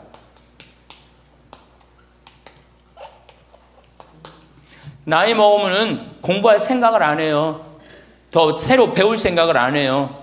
얼마나 우리 할머니들이 한심하냐 하면은 자식이 어머니 핸드폰 사드릴게요. 핸드폰을 사줬어. 그러면 기능을 배워야 될 거 아니야. 이게 복잡하고 골치 아프다고 기능 안 배우고 1번 큰아들, 2번 작은아들, 3번 막내딸 땡!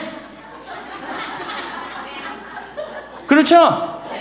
아니 이거 강의 시간에 핸드폰 안 울리게 하려면 진동으로 하는 방법도 배우고 진동 푸는 방법도 배우고 그 다음에 또 저 신부님 정말로 강의 너무너무 재밌네. 한번 사진도 찍어야 되겠다. 그럼 사진도 쫙 찍고 나하고 좀 내 핸드폰에 신부님 딱 사진도 좀 찍어놓고 이래야 되는데 우린 배울 생각을 해야 안 해요? 생전 안에 1번 큰아들, 2번 작은아들, 3번 막내딸. 땡이야 땡. 뭐 메시지 보내는 법도 좀 배우고, 그래갖고 그냥 자식들한테 맨날 전화하고 그러지 말고, 자식이 뭐 하는지도 모르는데 맨날 전화하지 말고 메시지 보내갖고, 얘야 오늘 날이 참 덥단다, 더운데 뭐 건강 조심해라. 엄마가 얼마나 멋있어요. 그러니까 안 배우고 짜증을 자꾸 내. 얘 뭐 이렇게 복잡한 게 이런 게 어딨냐, 아이고 이거 내 관둬라, 이래고 그냥 짜증을 자꾸 배. 무식하면 자꾸 짜증을 부리고 성질을 부리게 돼 있어요.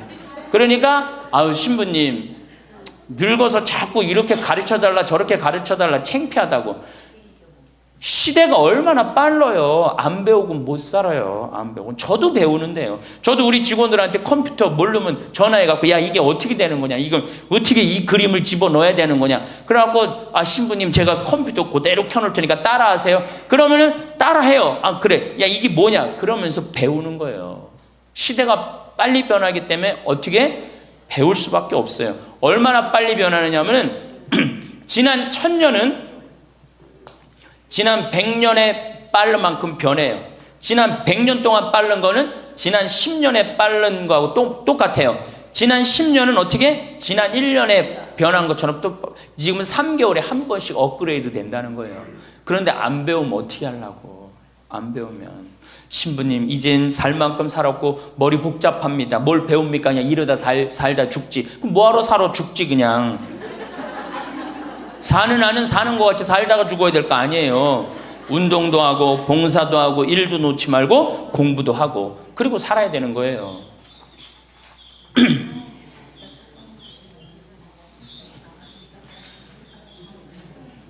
뭐든지요 배우면 즐거운 거예요. 그래서 제가 우리 할머니들한테 자수, 수지침, 요즘 또 저기 평화방송 보니까 귀침 그 교육도 있대. 이침이라고. 이침, 도자기. 여기 할머니들 오면 예전에 내가 도자기를 이렇게 만드는 프로그램을 했었어요. 애들보다 훨씬 잘 만들어요. 할머니들이. 깜짝 놀랐어요. 왜 애들보다 훨씬 잘 만드는가 했더니 평생 송편 빚고 뭐 손으로 한 게 얼마나 많아. 그러니까 도자기를 정말이에요. 할머니들이 훨씬 잘 빚어요. 정말로. 알 거야. 지금 아는 사람들은 내가 내 얘기 무슨 얘기 하는지 아는 사람들은 알 거예요. 그러면 지금 할머니들 도자기 잘 빚어갖고 그거 공부하면은요 앞으로 10년 20년 동안 도자기 빚을 수 있어요. 그래갖고 도자기 잘 빚은 게 1년 2년만 배우면은 웬만한 거 빚거든요. 그럼 어떤 음식점에서 아유 그 집 할머니 도자기 참 잘 빚는다 그러는데 우리 집에 그릇 한 100개만 주문한다고. 그럼 100개 해갖고 납품하고. 배우면은요 일이 생기게 돼 있어요. 일이 생기게 돼 있어요. 신부님 우리 능력이 지금 가장 좋은 때예요. 아 왜 10년 20년 산 사람보다 60년 70년 산 사람들이 경험이 축적돼 있어 안 축적돼 있어? 축적돼 있는 거예요. 그래서 깨달음이 자 인생을 4기로 나눕니다. 태어나서 25, 30살까지를 배움의 시기라고 그래요. 배움의 시기. 공부하고 배우죠. 이게 1기야. 인생의 1기. 30살서부터 50살까지는 사는 시기야. 사는 시기. 예. 그래갖고 장가가고 애 키우고 돈 벌고 집 마련하는 거야. 그렇죠? 50부터 70까지가 제 3기야. 구분하는 사람마다 다 틀리지만은 50부터 이게 비상하는 시기라는 거예요. 이때는 멋모르고 배우잖아. 이때는 삶의 경험이 다 축적돼 있잖아요. 그리고 이때 배우면요, 그 배움의 깊이가 틀려진다는 거예요. 깨달음의 농도가 틀리다는 거예요. 굉장히 깊이 깨달을 수 있고 굉장히 깨달음이 클 수 있다는 거예요. 근데 이때 다 공부를 놓는단 말이에요. 이때 책도 안 읽고 생전 책 읽으라고 해도 책도 안 읽고 안 보인다고 그러고 안 읽죠? 안 보이긴 왜 안 보여? 피천득 선생님은 90살 될 때까지 다 봤는데 이게 자꾸 안 보니까 시력이 떨어지는 거예요. 계속 보면은 시력 안 떨어진다고 그래요. 뭐 텔레비전이나 계속 3시간 4시간 보니 그놈의 눈이 나빠지지. 뭐 하늘만큼 땅만큼 너는 내 운명 춘자네 경사났네 이런 거나 보고 있으니까 시력이 나빠지지.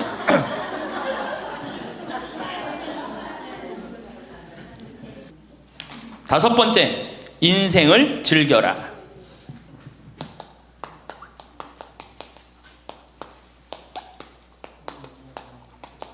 저는 엄마가 뿔났다 해서 이순재 선생님이 그 어떤 이쁘장한 할머니랑 데이트 요즘 하죠? 그런데 둘째 아들이라는 의사라는 아들놈이 나타나갖고 아버지의 그거를 아주 못을 받고 나갑니다. 그놈 이 세상에 나쁜 놈 중에 제일 나쁜 놈 중에 하나예요. 왜? 아버지는 감정이 필요 없다 이거야. 그래 나이를 먹을수록 감정이 더 애틋합니다. 나 강의 끝나고 나 끌어안는 할머니들 많아요. 막 끌어안고 젊은 30대 40대 아줌마들은 강의 듣고도 나 안 끌어안죠. 근데 60대 70대는 할머니 끌어안는단 말이에요. 누구 감정이 애틋한 거예요? 할머니 감정이 더 애틋한 거예요. 아니 나이를 먹어갖고 사랑하는 사람 만나갖고 기대고 아까 어제 계속 제가 말씀드렸잖아요. 나이를 먹으면 유대관계가 아주 중요한 거예요. 남편이 없다, 친구가 없다, 너무너무 외로운 거야. 그런데 그 와중에 그 이쁘장 할머니랑 데이트를 하는데 그거를 반대하는 자식은 그 자식이에요. 그래서 여러분들 우리가 인생을 즐길 줄 알아야 돼요. 우리 할머니들 경복궁 자 전철 타면은 전철비 공짜 아니야? 공짜죠?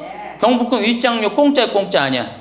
공짜죠? 공짜예요. 65세 넘으면은. 자 보세요. 야 오늘은 내가 왕비처럼 대왕 대비마마가 되고 싶다. 노인 어르신 성경대학 같은 반 우리 도시락 싸들고 가자. 가면은요 그 얼마나 궁이 이뻐. 그럼 다 설명도 해줘. 그 뒤에 부용정이라는 데 가봐. 얼마나 그 정원이야. 왕실의 정원이에요. 내가 세계 여러 나라 정원 다녔지만 우리나라 정원처럼 우리나라 궁의 정원처럼 자연스럽고 아름다운 데는 없어요. 다 다른 데는 꾸며놓고 정말로 편안하지 않아. 근데 거기 이렇게 산책을 하다 보면요 그냥 너무너무 좋다. 특히 이제 단풍 들 때 가봐요. 정말 기가 막히지. 그러니까 경복궁 오늘은 우리 경복궁 가자. 경복궁 가갖고 하루 점심 먹고 내일은 창덕궁 모레는 어르신 성경대학이니까 어르신 성경대학도 가고 다음 날은 3일 돌아다녔으니까 피곤하니까 하루 집에서 쉬고 다음 날은 덕수궁 그 다음에 또 내가 할머니들한테 많이 청하는 거는 박물관에 많이 다니시라는 거예요. 이거 다 배움하고 다 연결돼 있는 거야. 박물관에 가보세요. 내가 그동안 우리나라를 느끼지 못했던 걸 박물관 가면 국립박물관 가봐. 모든 걸 다 느낄 수 있어요. 그 다음에 여기저기 삼성 에버랜드 거기 있는데 희원이라는 데 가봐요. 얼마나 잘 꾸며놨는지. 그러니까 바빠. 경복궁 다녀야지, 박물관 다녀야지, 헬스 다녀야지, 수영 다녀야 되지. 어때요? 싸울 시간이 어디 있어 며느리하고. 없어요. 집안에 신부님 이거 하려면 돈 많이 들 텐데 돈 거의 안 들어요. 또 돈 든다 하더라도 어떻게 하면 돼? 오늘 집에 가갖고 잡히면 돼. 그래서 잘 생각해 보세요. 내가 운동 다니고 봉사 다니고 일하고 공부하고 경복궁 다니고 박물관 다니면은 아파서 누울 시간 있어요 없어요? 없어요. 아파서 누울 시간 없어요. 그리고 자식하고 부닥칠 시간 있어요 없어요? 없어요. 원망할 시간 있어요 없어요? 내가 바빠 죽겠는데 누구 지금 원망해. 내가 지금 바쁜데. 그래서 누가 필요한 거야? 남편이 필요한 거야. 같이 다닐 남편. 만약에 남편이 다니기 싫다 그럼 친구가 아주 중요한 거예요. 같이 다닐 수 있는. 그래서 자식보다 손자보다 더 중요한 건 누구야? 이렇게 얘기해도 집에 가면 또 자식 용돈 달래, 손자 용돈 달래 거기다 주지. 좋은 친구 이 라면 냉면 같이 안 사 먹어. 참 이 벽을 어떻게 깨야 되는지. 그래서 학교를 다녀야 돼. 4년제 학교를 졸업해야지. 자격증을 주고 안 다니면 못 살게 해줘야 돼. 6번째, 감사하라. 우리 신앙인 중에 내가 천주교 교우들 중에 정말 못하는 게 감사해요. 우리 할머니들 우리 집에 암 환자들이 많이 와 있어요. 암 환자들이. 어제도 암 환자 몇 분이 미사 참여를 했어요. 잘 못 느꼈겠지만은. 그런데 저기 순천, 전주에서 오신 분들, 순천에서 아주 증세가 안 좋은 자매가 하나 왔어요. 아주 얼굴이 새카매. 간이 안 좋아갖고 얼굴이 새카매. 남편도 나한테 와갖고 신부님 소식을 들었는데 여기 오면 좋다고 그래서 왔다. 신부님만이 우리를 살려준다. 내가 무슨 재주가 있어서 살려줘? 나는 살려줄 능력 없어요. 그런데 왔는데 그 자매를 봤는데 우는 거예요. 너무 아프니까 계속 우는 거예요. 그런데 내 강의를 몇 번 들어보고 주위에 암 환자들 보니까 암 환자들이 깔깔깔깔 웃는 거야. 그러니까 나한테 그 얘기를 해요. 로엘라 자매님, 신부님 너무 이상하다고. 저 암에 걸렸는데 왜 웃느냐고. 저 자매들은 난 아파 죽겠는데 난 밥도 못 먹고 토하고 그러는데. 그래서 내 강의에 중요한 게 뭐야? 기뻐하라, 감사하라야. 자매님 지금 살아있는 것 자체만 해도 지금 은총이다. 죽으면 하나님한테 가는 것도 은총이고, 내가 울면서 하루를 지내느냐 웃으면서 하루를 지내느냐 굉장한 차이가 있다. 얼마나 자매님 이렇게 암이 걸렸어도 이렇게 경치 좋은 데서 와서 해주는 밥 먹고 사는 사람이 몇 명이나 되느냐. 그것도 남편 시중 극진하게 남편이 모시더라고요. 이렇게 남편 시중 극진하게 들고. 이게 지금 감사할 일이 지금 울 일이냐. 자매가 한 일주일 지나더니 신부님 밥을 먹을 만 하다는 거예요. 밥을. 그리고 이제 한 2주일 있다가 항암 치료를 하러 갔어요. 그 병원에서 유명하대. 항암 치료하면 토하고 울고 토하고 우는 거. 그래서 의사 선생님들이 지나가면서 본대요. 일주일이 있는데 그 자매가 왔어요. 자매가 와서 나한테 이제 한 1시간 동안 얘기를 했어요. 신부님, 내가 이번에 기적을 체험했다는 거예요. 그럼 무슨 기적을 체험했냐니까, 내가 여기 이 평창의 생태마을에 오기 전까지는 감사라는 걸 몰랐대요. 근데 가만히 생각해 보니까 이 좋은 남편의 좋은 가정에 얼마나 지금까지 살아 50이 넘었으니까 지금 살아온 것이 얼마나 감사한지 몰랐대. 그렇게 감사를 하고 웃기 시작하니까 몸이 덜 아프더래요. 그래갖고 병원에 갔는데 첫날 항암을 했는데, 항암을 하면 그렇게 토했대. 너무 아파갖고. 근데 첫날 항암을 했는데 안 토하더래요. 아프지도 않더래요. 그래서 참 신기했대요. 그 의사 선생님들 보고 맨날 나 죽으면 어떻게 하냐고 울었는데 의사 선생님들 보고 빵긋빵긋 웃었대, 본인이. 그러니까 그냥 의사 선생님들 이상하다고, 저 맨날 울던 저 자매가 저렇게 웃느냐고. 이틀째 항암을 했는데 그때도 안 토하더래. 안 아프더래. 6일 동안 항암을 했는데 안 토하고 안 아프더래요. 그래갖고 항암하고 난 다음에 하루를 병원에서 쉬어야 되는데 바로 평창에 온 거야. 여기가 좋다고. 왜? 사람이요 감사하고 기쁘다 보면요 아픈 것도 없어지는 거예요. 짜증 부리고 신경질 부리면 병이 나한테 들어오거든요. 근데 내가 막 웃고 기쁘면요 병이 나가게 돼 있어요. 그래갖고 이제 우리 자매가 여기 있다가, 내가 여기 여름에는 사람이 너무 많이 오니까 좀 가 있으라고. 근데 얼마 전에 그 형제가 전화했어요. 신부님, 저 순천에 사는 누구입니다. 요즘 어떻게 됐느냐 그랬더니, 우리 마누라가요 얼마 전에 병원에 갔는데 암이 다 없어졌어요. 기적이지, 기적. 감사하냐 감사하지 않느냐에 따라서 건강도 결정되는 거야. 건강도.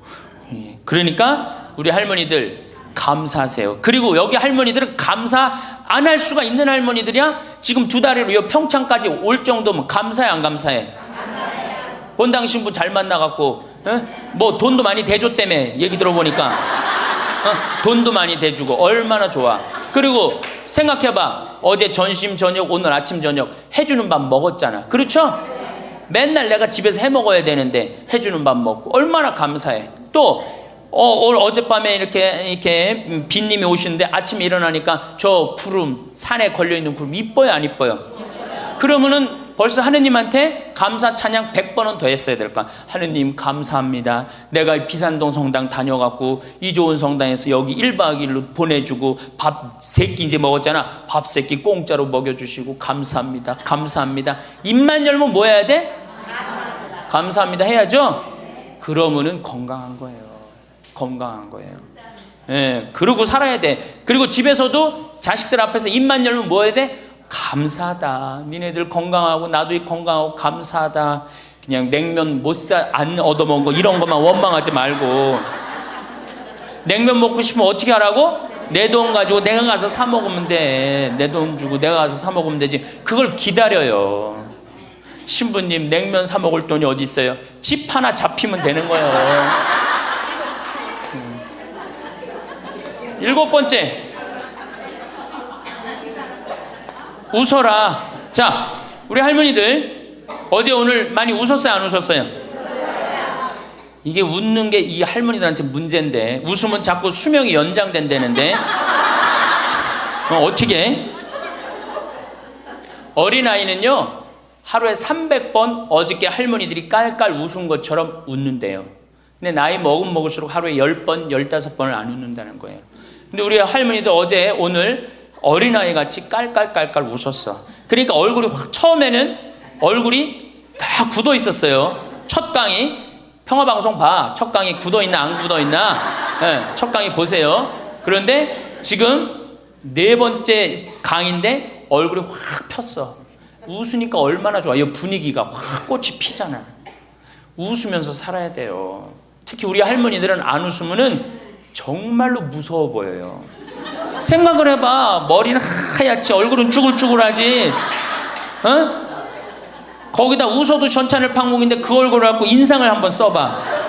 얼마나 자식들이 보기 싫겠어.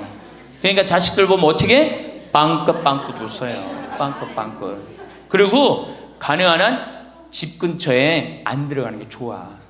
수영장 다니고 헬스장 다니고 경복궁 다니고 박물관 다니고, 그 다음에 지금 각 구청에서 전부 다 교육 프로그램이 굉장히 많아요.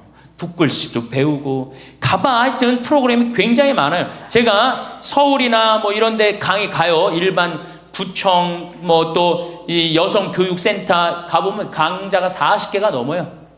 그럼 그거 등록하고 가서 듣는 거야. 그거 얼마나 좋아. 가면 또 밥 주는 데도 많고. 집에 계시지 말고. 자, 8번째. 자기 자신에게 친절해라.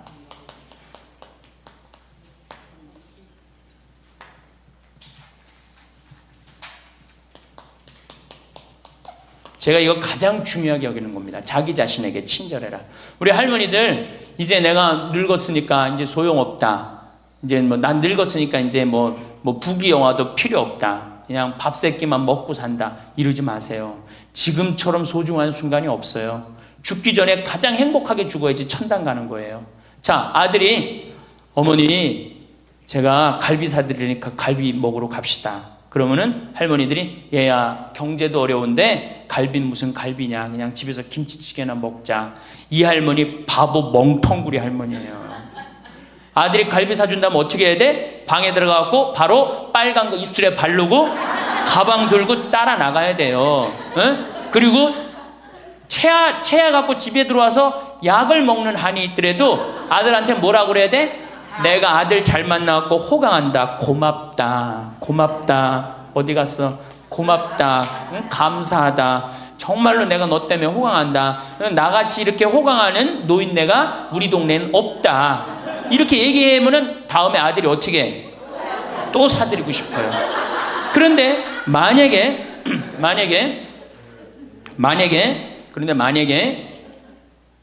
나는 먹으러 가기 싫다. 그리고 또 뭐가 꼬이는 게 있어갖고 더 화가 나면은 더 어깃장을 놓죠? 그러면 다음에 갈비 먹으러 갈 때, 자, 가자. 그러면은, 저기 뭐, 우리끼리 가자. 그러면 손자가, 할머니도 같이 가야지. 할머니 그거 싫어해. 우리끼리 가자. 그리고 간단 말이야. 자, 그리고 이제 그 소리를 들으면 또 어떻게 돼?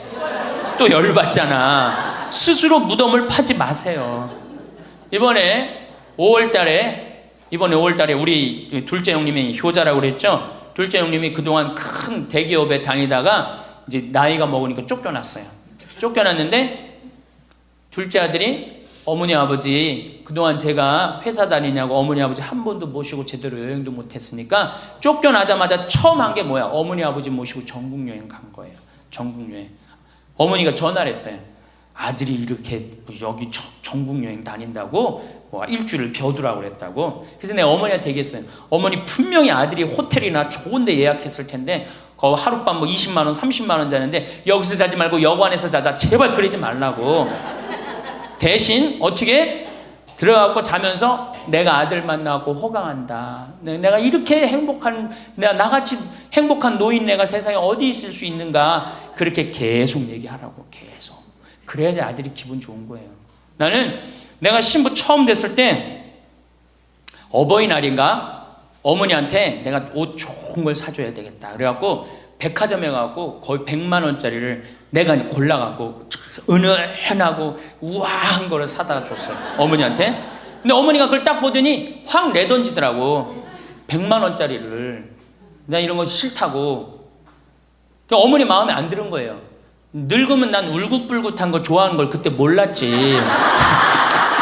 그걸 모르고 그냥 은은한 걸 사준 거야. 근데 마음에 안 들었던 거지. 그런데 사실은 마음에 안 들어도 아이고 고맙다. 그리고 안 꼈잖아. 그럼 그거 갖고 울긋불긋한 거 사면 되잖아. 근데 그 자리에서 버리니까 그 후로 난 한 번도 어머니 옷 사준 적이 없어요. 자신이 없는 거야. 뭘 사다 줘야지 이게 마음에 드는 건지. 이제는 좀 자신 있어. 이제는 울긋불긋한 거 사다 주면 좋다고 그래. 자기 자신한테 친절해야지. 누구도 친절해? 자식도 귀하게 여기는 거예요. 재미난 얘기가 있잖아요. 어떤 엄마가 자기 아들을 막 때려. 야 이놈 자식 너 맨날 말도 안 듣고. 그럼 동네 아줌마도 에이 이놈아 너 왜 엄마 말 안 들어? 때리는 거예요. 내 자식 내가 때리면 누구도 때려. 남도 때리게 돼 있어요. 근데 내 자식 금에 오기야 키우면 다른 사람 못 때립니다. 똑같은 거예요. 할머니가 어제도 말씀드렸잖아요. 예쁘고 고운 옷 입고 탁 성당 갈 때 하얀 예쁜 한복 탁 입고 성당 갔다 오고 탁 걸어놓고 또 누구 온다면 탁 예쁜 거 입고 이건 뭐 이날이나 저날이나 몸빼바지 비슷한 거 입고 그냥 그러지 말라는 거예요. 그러니까 내가 이탈리아 프랑스 브랭땅 백화점인가 그 앞에 가는데 멋있는 양장 입고 다니는 다 할머니들이에요. 근사하게. 근데 우리는 할머니들이 다 그냥 정말로 그 늙은 티를 내고 있는 거예요. 그러지 마시고 하얀 옷 이쁘게 치마도 깨끗한 거 다 다려입고 풀도 먹이고 매일 그러려는 건 아니지만은 성당 갈 때 그렇게 하고 집에 와서 딱 걸어놓고 그렇게 자기 자신한테 귀하게 친절하게 해야지 인생이 값이 있는 거예요. 가치가 있는 거고. 아셨죠? 아, 내가 또 하나 빼먹은 거 있다. 이 운동할 때 목욕탕 다녀라. 나이 먹었고 건강에 아주 좋은 건 목욕이에요. 목욕. 그래서 어제 샤워해라. 어저께 구리성당에 베드로 대학에 매일 샤워해라 그랬죠? 목욕탕 다니세요. 피부도 고와지고 근육도 굉장히 많이 부드러워지니까. 그러니까 어쨌든 자기 자신한테 친절하면 돼. 아, 신부님 너무 이기적이지 않느냐? 봉사활동 있잖아. 봉사하고 자기 자신한테 사랑하고 이렇게 살아갈 때 인생이 찬란한 거예요. 9번째, 신앙생활을 해라. 자, 이제 삶을 정리하는 시기야. 그렇죠? 삶을 정리하는 시기야.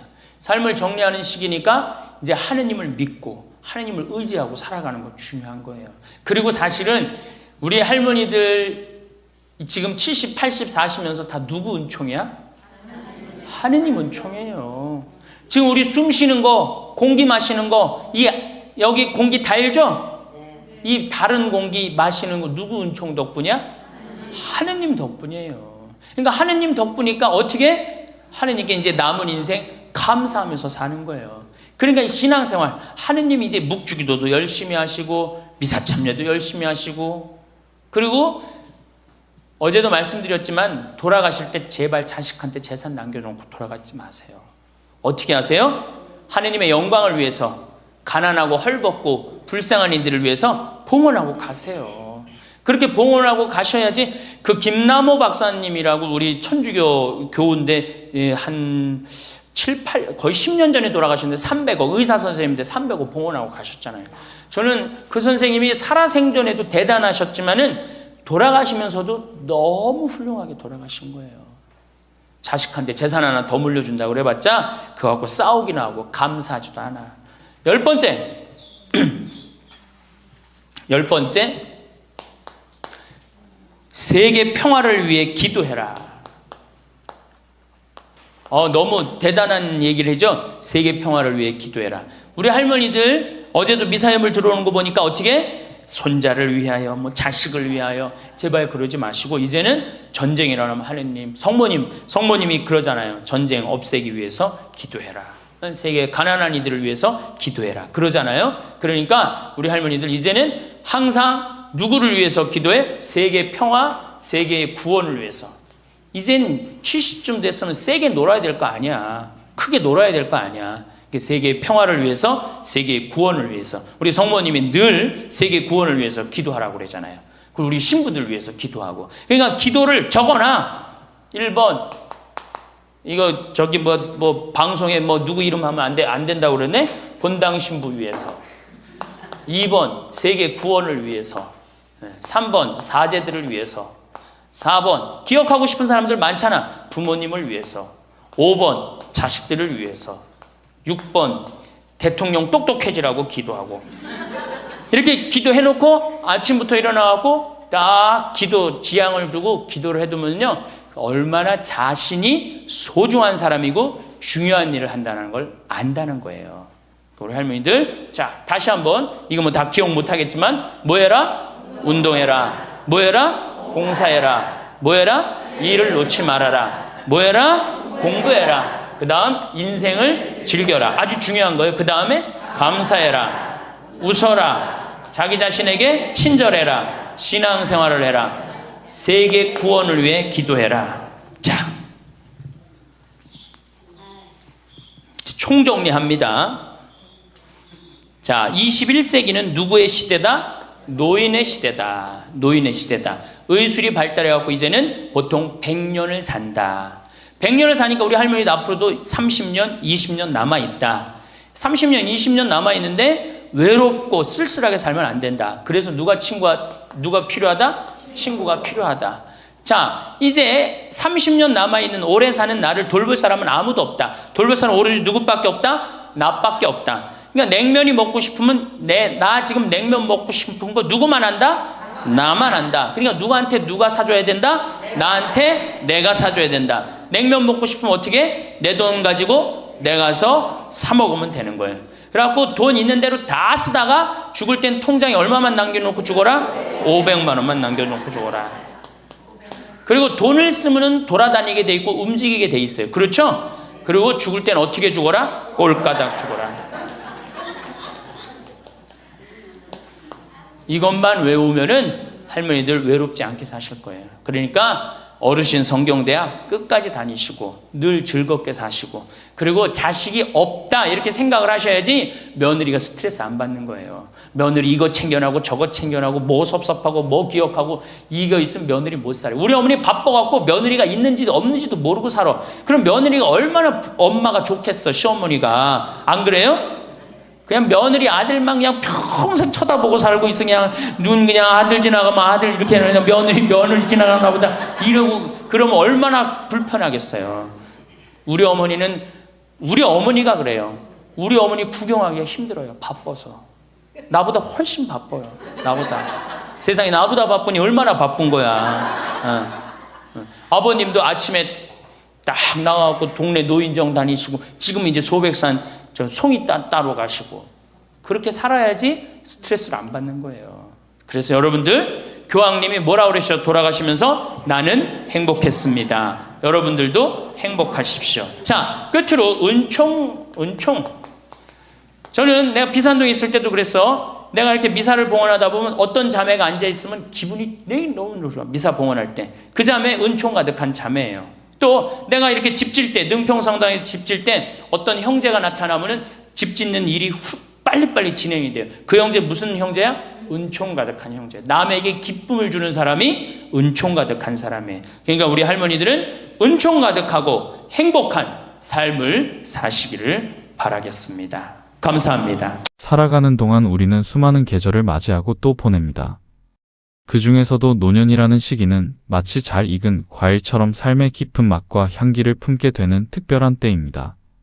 이 소중한 시간을 어떻게 하면 더욱 의미 있고 행복하게 보낼 수 있을지에 대해 황창현 신부님의 귀한 말씀을 길잡이 삼아 여러분과 함께 진솔한 이야기를 나누어 보고자 합니다.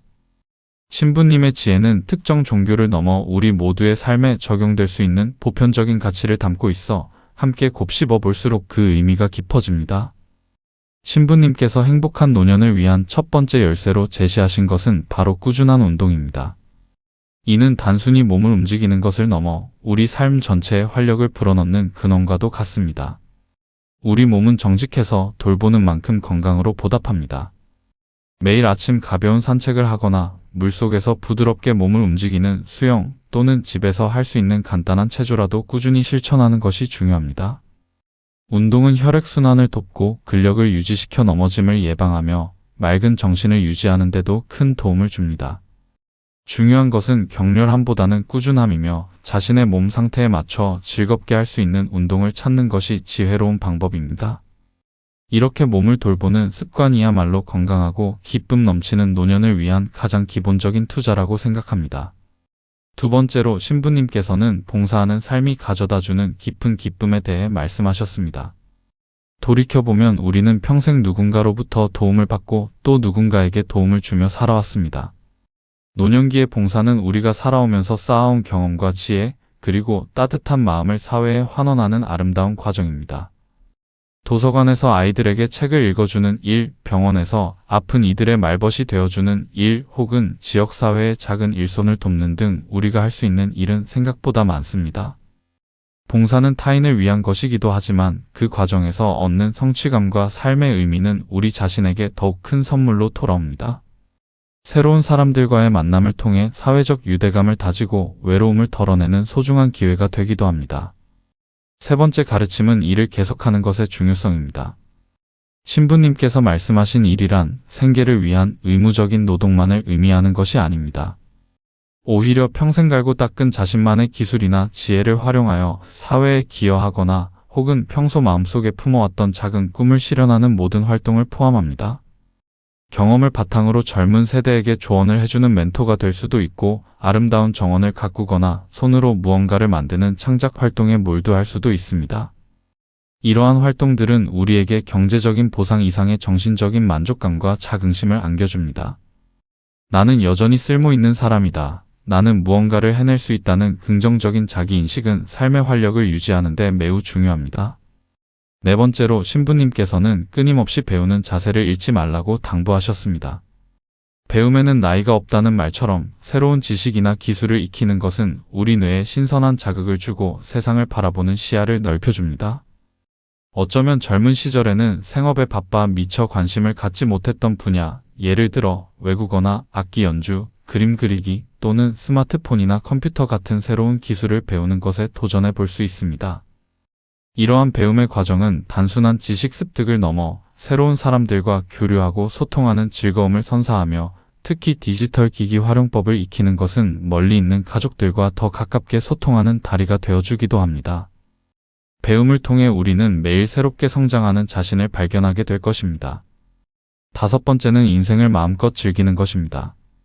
신부님께서는 우리가 이제껏 앞만 보고 달려왔다면 이제는 잠시 멈추어 서서 주변의 아름다움을 느끼고 삶의 여유를 만끽해야 한다고 말씀하셨습니다. 젊은 시절에는 시간이나 경제적인 이유로 망설였던 여행을 떠나보는 것도 좋고 평소 좋아하던 음악회나 전시회를 찾아 마음의 양식을 쌓는 것도 훌륭한 즐거움입니다. 혹은 자연 속으로 들어가 계절의 변화를 온몸으로 느끼거나 오랜 친구들과 함께 맛있는 음식을 나누며 담소를 즐기는 소박한 시간 속에도 큰 행복이 숨어 있습니다. 중요한 것은 현재를 충실히 느끼고 스스로에게 기쁨을 선물하는 데 인색하지 않는 것입니다. 여섯 번째 지혜는 바로 감사하는 마음을 갖는 것입니다. 신부님께서는 일상의 아주 사소한 것들 속에서도 감사의 제목을 찾을 때 우리 삶이 얼마나 풍요로워질 수 있는지를 일깨워 주셨습니다. 아침에 눈을 떠 햇살을 볼 수 있다는 사실, 따뜻한 차 한 잔을 마실 수 있는 여유, 길가에 핀 작은 들꽃의 아름다움, 그리고 곁을 지켜주는 가족과 친구들의 존재에 대해 감사하는 마음을 가져보는 것입니다. 감사는 부정적인 생각들을 몰아내고 우리 마음을 평화와 만족감으로 채워줍니다. 매일 잠들기 전 오늘 하루 감사했던 일들을 떠올려보는 작은 습관이 우리 삶을 더욱 긍정적으로 변화시킬 수 있습니다. 일곱 번째로 신부님께서는 웃음의 놀라운 힘을 강조하셨습니다. 웃음은 최고의 보약이다라는 말처럼 진심으로 웃는 순간 우리 몸에서는 스트레스를 줄여주고 면역력을 높이는 호르몬이 분비된다고 합니다. 어린 아이들처럼 사소한 일에도 까르르 웃을 수 있는 순수한 마음을 되찾는 것이 중요합니다. 재미있는 이야기나 영상을 보며 함께 웃거나 유머를 생활화하여 주변 사람들에게도 즐거움을 선사하는 것도 좋습니다. 설령 억지 웃음이라도 자주 웃다 보면 그것이 진짜 웃음으로 이어지고 긍정적인 마음 상태를 유지하는 데 큰 도움이 됩니다. 8번째는 자기 자신에게 한없이 친절해지는 것입니다.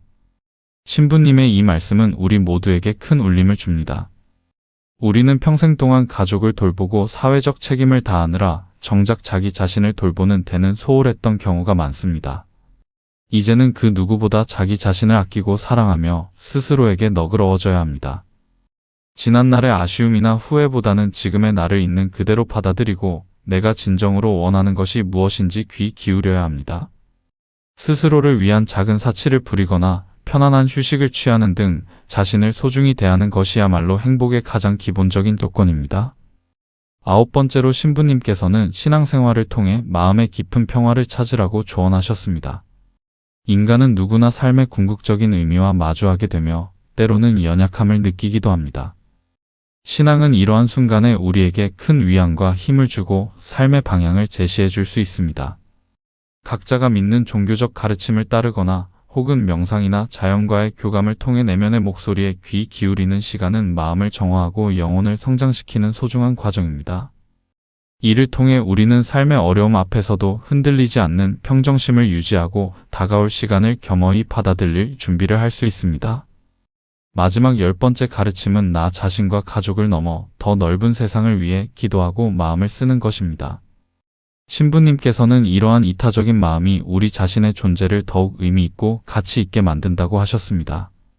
우리 주변의 어려운 이웃들을 위해 나아가 세계의 평화와 모든 생명의 안녕을 위해 기도하는 마음은 우리의 시야를 넓히고 더 큰 사랑을 실천하게 합니다. 이러한 마음가짐은 개인적인 행복을 넘어 공동체 전체의 행복에 기여하는 성숙한 시민의 자세이며 우리 영혼을 더욱 풍요롭게 합니다. 황창현 신부님께서 전해주신 이 10가지 지혜들은 결국 우리 삶을 더욱 긍정적이고 능동적으로 그리고 의미 있게 만들어가는 구체적인 방법들입니다. 노년은 삶의 마무리가 아니라 새로운 시작이며 지혜와 경륜이 빛을 발하는 황금기입니다. 오늘 함께 나눈 이야기들을 마음속에 새기시어 여러분 각자의 삶 속에서 매일매일 새롭고 소중한 행복을 발견하고 그 행복을 아름답게 가꾸어 나가시기를 진심으로 기원합니다.